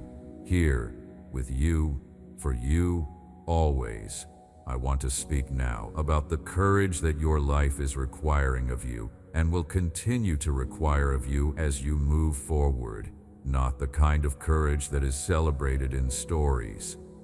Not the dramatic courage of someone facing an obvious enemy with obvious consequences for failure. The quieter, less celebrated, more sustained kind of courage. The courage of continuing to hope when hoping has produced disappointment before. The courage of continuing to pray when prayer has felt unanswered for longer than it should have. The courage of continuing to show up in relationships that have cost you something significant. The courage of maintaining your integrity in circumstances that would have understood if your integrity had bent. The courage of choosing to trust rather than to protect yourself when trust has already been betrayed. That kind of courage is not rewarded with fanfare, but it is the kind of courage that builds a life worth living. It is the kind of courage that I honor most deeply. You have been exercising that courage throughout this entire season, often without recognizing it as courage. It looked more like endurance, like stubbornness, like an inability to completely let go of something that part of you knew should be let go of. But what it actually was is the refusal of a person who belongs to me to accept a story about their life that I have not written, the refusal to let the difficulty define the narrative, the insistence at some level that the story is not over. That insistence is courage. It is the courage I gave you. It is the courage that has carried you through every hard day of this season, and it will carry you through what remains. There is a dimension here worth examining. About the thing that has been most difficult to hold on to in this season, not the hope for external circumstances to change, the internal sense that you are still the person you set out to be, that the difficulties have not fundamentally changed who you are in ways you do not want to be changed, that the person underneath the weight of this season is still someone you recognize, still someone you can be, still someone worth being, because the weight of an extended hard season can do something to a person's sense of self that is different from the changes that ordinary growth produces. It can make you feel like a diminished version of yourself, like someone who has been through a press and come out compressed, like someone who has been carrying things for so long that carrying is now the primary mode of their existence, and they have forgotten what it felt like to move without the weight. The compression you feel is not permanent damage. The weight you have been carrying has not permanently altered who you are at the core. The person you were before this season, the person with the laughter and the dreams and the ease of being fully present in a moment, is not gone. That person has been surviving rather than thriving. But surviving is not the same as disappearing.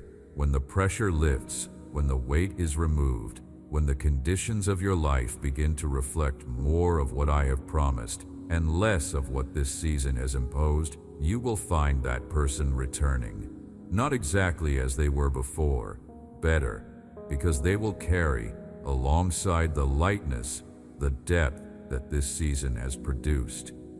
The lightness and the depth together make something more complete than either would be alone. There is something else I want to say about the community of people who are walking through seasons similar to yours. People who are holding on to promises that have not yet visibly materialized. People who are sustaining hope in the face of prolonged difficulty. People who are choosing, day after day, to continue to trust in the one who made promises that have not yet been fulfilled in the visible world. That community is real. It is larger than you might think. and the fact of its existence matters. You are not the only one who is in a waiting season. You are not the only one who has asked the questions you have been asking. You are not the only one who has struggled to maintain faith through an extended period of unanswered prayer. There are people all around you, in your immediate community and in the wider world, who are in variations of the same struggle. Some of them have been in it longer than you. Some of them are in earlier stages of what you are in the middle of. Some of them are on the other side of it, looking back with the perspective that comes from having arrived at the thing they were waiting for and being able to say, it was real. The promise was real. The waiting was worth it. The faithfulness of the one who made the promise was confirmed in the end. That community is one of the gifts available to you in this season, not isolation. Connection with people who understand what you are going through because they are going through it too. Connection with people who can offer the specific quality of comfort that only comes from someone who genuinely knows what the inside of this experience feels like. Seek that connection. Do not suffer this in isolation when there are people who would walk alongside you if you let them in. Your struggle is not more private than it is necessary for it to be, and the quality of the walking alongside available to you, if you receive it, is one of the gifts I have placed in the community around you. Now let me speak about what happens when you do not feel like any of this is true. The days when the words, no matter how accurate, do not land. The days when the promises feel thin. The days when the love feels distant. The days when continuing to trust feels not courageous but simply performative, like maintaining a posture that the internal experience does not support. Those days are real. They happen to everyone who has been in a sustained season of difficulty. And I do not want you to add shame to the weight of them by believing that having those days is a failure of faith. Having those days is not a failure of faith. It is the evidence of being human. Faith is not the absence of those days. Faith is what you bring to those days. The decision to orient toward me even when the orientation does not produce the feeling of connection that on better days it produces. The decision to speak the truth of what you believe even when the feeling of believing it is absent. The decision to continue to act from the premises of the relationship even when the experience of the relationship is not available. That is what faith looks like on the hardest days. Not triumph, not transcendence, not the absence of doubt or distance or dryness, just continued orientation, just continued turning toward, just the smallest, most minimal choice to remain in the relationship even when the relationship does not feel like anything right now. On those days, you do not need to manufacture a feeling you do not have. You do not need to perform a faith that is not currently experiential. You just need to remain. Stay. Do not go. Even if staying feels like nothing more than not leaving, that is enough.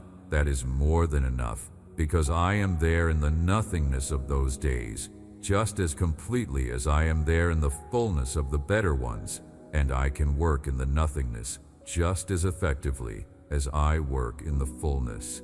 Sometimes more so, because when the experiential is absent, there is less for the experience to attach to other than the bare fact of my faithfulness. And the bare fact of my faithfulness is a more durable foundation than any experience that depends on circumstances or feelings. Rest in it. Even when resting in it feels like nothing, the road ahead is real. The arrival of what you have been waiting for is real. The goodness that I have been working toward in your life is real. The love that has sustained you through every hard day of this season is real. All of it is real. And none of it depends on your ability to feel its reality in this particular moment. The reality holds whether you feel it or not. whether you believe it in this moment or not, whether the circumstances are currently confirming it or not. I am real. The promise is real. The love is real. The arrival is coming. Hold on. Let me speak one more time about the miracle you have been asking for. I am using that word carefully because I know that it is a word that has been used carelessly in many contexts, a word that has been attached to promises that were manipulative rather than genuine, a word that has sometimes been wielded as a tool to exploit rather than to encourage. I want to reclaim it for the genuine meaning it carries. A miracle, in the truest sense, is not a magic trick. It is not a suspension of the natural order for the purpose of impressing or coercing. A miracle is the visible intrusion of my power and love into the circumstances of a human life in a way that produces something that the natural order, left to its own devices, could not have produced. Something that changes the story, something that opens what was closed, something that restores what was lost, something that heals what was broken, something that provides what was absent. In that genuine sense, what you have been asking for is a miracle, and miracles are something I do. The specific change you need in your situation requires my involvement in a way that goes beyond what ordinary solutions can provide. The door that has been closed requires more than human effort to open. The relationship that has been broken requires more than human wisdom to restore. The provision that has been absent requires more than human resourcefulness to produce. The healing that is needed reaches into places that human medicine cannot access. All of those things are true, and none of them are obstacles to me. My involvement in your situation changes the equation. What was impossible without me is possible with me. What was closed without me is open with me. What was broken without me can be restored with me. That is not magic. That is the natural consequence of inviting into a situation the one who made the situation and who understands it at a level far deeper than any human perspective can reach. I am involved in your situation. I have been involved throughout this entire season, even when the evidence of my involvement was not visible, and my involvement will continue to produce results that are coming, that are closer than they have ever been, that are arriving in the sequence and form that will serve you best. The miracle is not off the table. It has never been off the table. It is in process, and the process is nearly complete.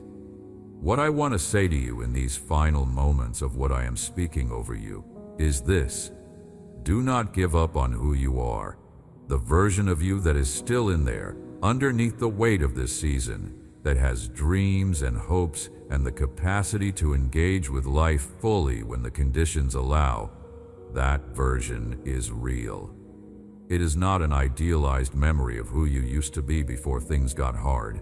It is who you actually are, waiting for the conditions to allow it to surface again. It is still there. I have been protecting it through this whole season, and when the conditions change, when the weight lifts, when the arrival of what has been promised begins to be visible, you will find that version of yourself ready, available, more developed than it was at the beginning of this season, more capable of the life it was reaching for, more equipped for the calling it was answering, more fully itself in all the ways that maturity through difficulty makes a person more fully themselves. You are worth the wait, not in the sense that waiting for you has been hard for me and I am glad the wait is over, in the sense that the person you are and the person you are becoming is worth every moment of the investment I have been making in this season.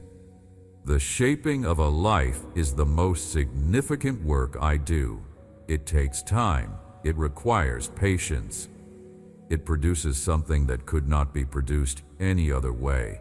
And what is being produced in you is something significant, something that will matter, something that will carry weight in the world and in the lives of people you encounter, something that reflects my craftsmanship in the best possible sense, a life that shows what I can do with a person who refuses to let go of me even when everything is hard. Keep refusing, keep holding. Keep turning your face toward me even in the days when turning costs you something. Keep choosing trust even when trust is not the easy choice. Keep extending love even when love has been costly. Keep maintaining your integrity even when the circumstances would have understood if it had bent. Keep showing up even when showing up is not comfortable or easy or obviously productive. Keep praying even when prayer feels like speaking into silence. Keep hoping even when hope has been disappointed before. Keep believing the promise even when the circumstances seem to contradict it. And watch for the arrival. Watch for the quality of rightness that accompanies the genuine answer to a genuine prayer. Watch for the peace that settles in when something comes to rest in its right place. Watch for the moment when the story turns, because it will turn. I have promised it. I am faithful to my promises, and the turn is coming. Closer than it has ever been, more real than the distance between you and it currently suggests, coming with the quality and the completeness that makes the waiting worth it. You are loved, you are held, you are seen. The promise is real, the arrival is near, and I will be with you for every remaining moment of the distance between here and there. Let me speak about what it means to receive, because receiving is a skill that many people have not fully developed, and the inability to receive well is one of the things that can interfere with the arrival of answers, even when the answers are ready to come. Some people are very good at giving and very poor at receiving. They give generously, they serve others freely, they pour out what they have without keeping careful account. But when something is offered to them, when love is extended in their direction, or provision is placed in front of them, or care is expressed toward them, something in them retreats. A discomfort arises, a reflexive minimizing of what is offered, a quick redirection of attention back to what they can do for others, rather than what is being done for them. The receiving never quite makes it all the way in. If that is you, I want to address it directly.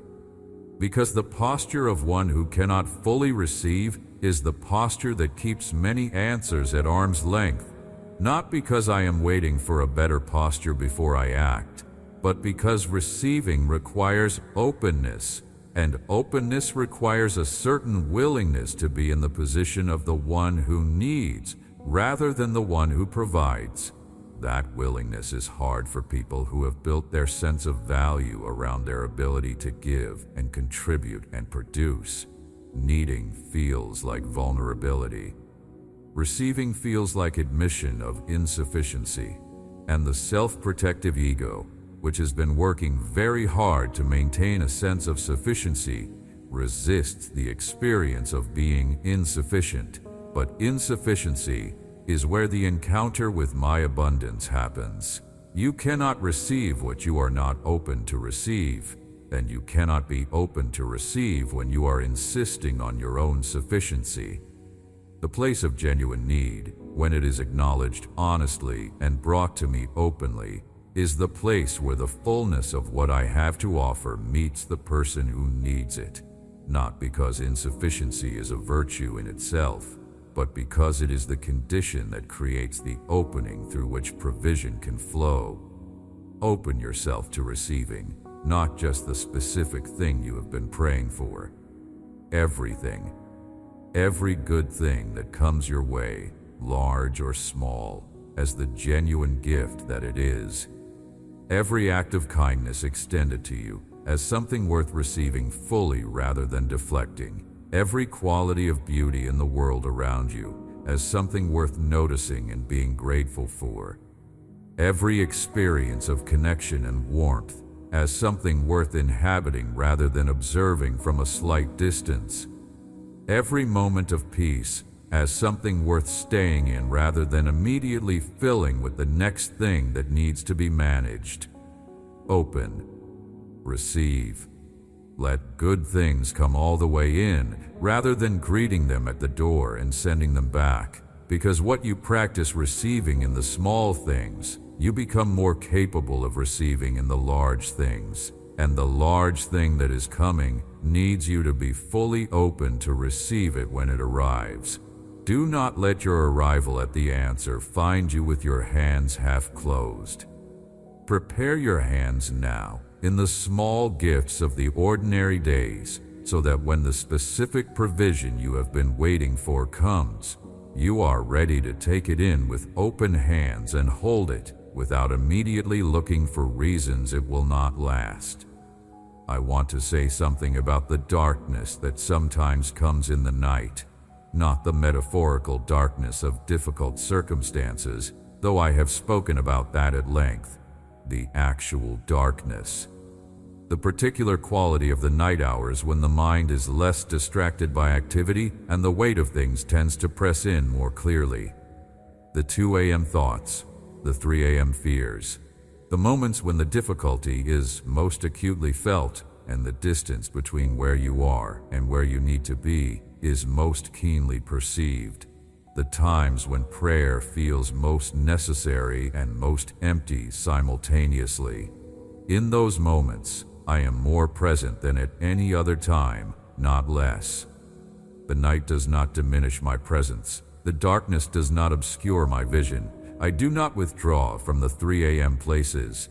I am there, specifically and completely there, in the room, present to what you are feeling, aware of the specific fear that is pressing in, attending to the specific prayer that is forming itself in your exhausted heart, even if it is not making it to coherent words.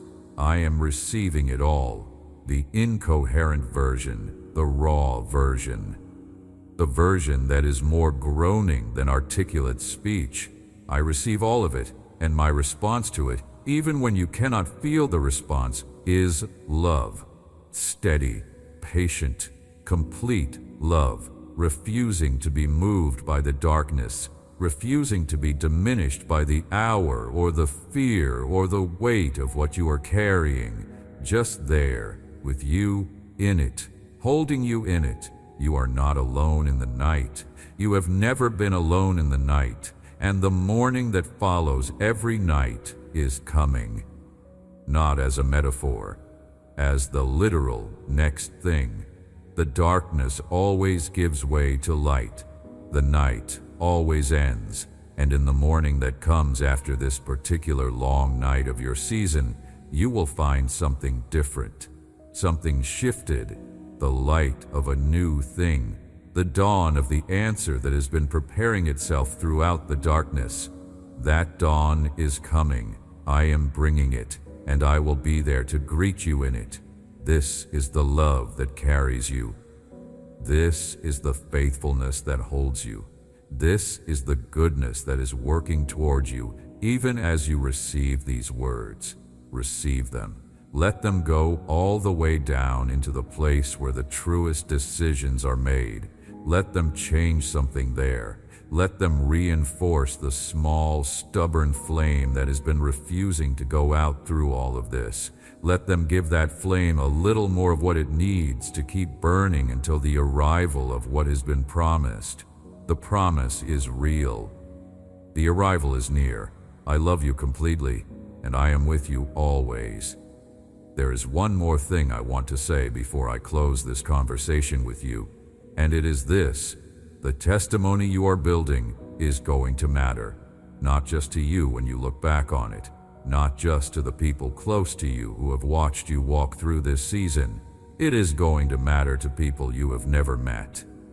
People who are sitting right now in the same place you have been sitting, carrying the same questions you have been carrying, struggling with the same temptations to give up that you have been struggling with. People who have tried everything they know to try and are running out of reasons to continue. People who need to hear that someone went through something like this and came out on the other side with their faith intact and their life restored and their testimony credible. You are going to be that person for someone, maybe for many someones, the voice that finds them in their darkest hour and says, I know what this is. I have been here, and here is what I know from the inside of it. The one who promised is faithful. The arrival is real. The waiting is worth it. Hold on. That voice, spoken from the credibility of having lived through it, will reach people in a way that a voice without that credibility cannot reach, because they will hear the lived truth of it. The weight that earned experience gives to words, and that weight will do for them what nothing else could do in that moment. It will give them the one thing they need more than anything else, one more reason to hold on, one more day. You are going to give that to people, not as an obligation imposed on you from outside, as the natural overflow of a life that has been through something significant and has something real to share from it. The story you are living right now is becoming the testimony that will sustain others in their most desperate moments. That is the scope of what I am doing in your life. That is why it matters. That is the reason the difficulty has been as intense as it has been, and the waiting as prolonged as it has been, and the cost as high as it has been. Because the testimony being built is proportional to the difficulty endured, and the testimony that is being built in you is going to reach far. I love you. I am with you. The promise is real. The arrival is near. The testimony will be worth everything it costs to build. Keep going. I am beside you every step. Let me speak to the final layer of what I want to deposit in you through this conversation. Every person who has gone through a hard season carries the memory of it differently. Some carry it as a wound that has never fully healed, a place that is still tender to the touch, a chapter they would rather not revisit. Others carry it as a trophy, something to be proud of having survived, a marker of their own resilience that they return to for reassurance in subsequent hard seasons. But there is a third way to carry it, and it is the way I most want for you. Carry it as a gift, not in the sense that the hardship itself was a gift. The hardship was not something I wanted for you, but what was produced in you through the hardship, what has been shaped and refined and deepened and developed, that is a gift. A genuine, significant, irreplaceable gift that you now carry that you did not have at the beginning of this season. The gift of knowing what I am like in the difficult places. The gift of knowing that I do not abandon the people I love when the seasons are hard. The gift of a faith that has been tested and has not been destroyed. The gift of compassion for people in similar places that comes only from having been in similar places. The gift of a perspective on what matters and what does not, that is only earned through the stripping away that difficult seasons do. The gift of gratitude for things you previously took for granted, that the season of scarcity has taught you to see as genuinely precious. These gifts are real. They are yours, and they are more valuable in the currency of what actually makes a life good than many of the things that were absent in this season. Receive these gifts, not as compensation for the difficulty, not as a reward for suffering well, but as what they actually are, the fruit of a season that was harder than it should have been, but that produced things that matter. The fruit is real. It belongs to you. Carry it forward into everything that comes next. Use it. Let it shape how you live and how you love and how you encounter the people who will come to you in their own hard seasons. Let the gifts that this season produced be present in everything you do from here forward. The season is ending, not today necessarily, but it is ending. The chapter is in its final pages. And the next chapter, the one that begins when this one is fully complete, is one I have been looking forward to writing with you. It contains things you have been waiting for. It contains things you have not yet imagined. It contains the fullness of a life lived from the other side of what you have been through, shaped by what you have been through, carrying the gifts of what you have been through into the good thing that is coming. I have been looking forward to that chapter, and it is approaching. The approaching is not something you can feel with certainty right now, because the final pages of a hard chapter rarely feel like an ending. They often feel like more of the same. The same weight, the same questions, the same distance between where you are and where you need to be. But something is different in the final pages, even when the difference is not yet visible. The conditions are different. The underlying work that has been in progress throughout the whole chapter is reaching a stage of completion.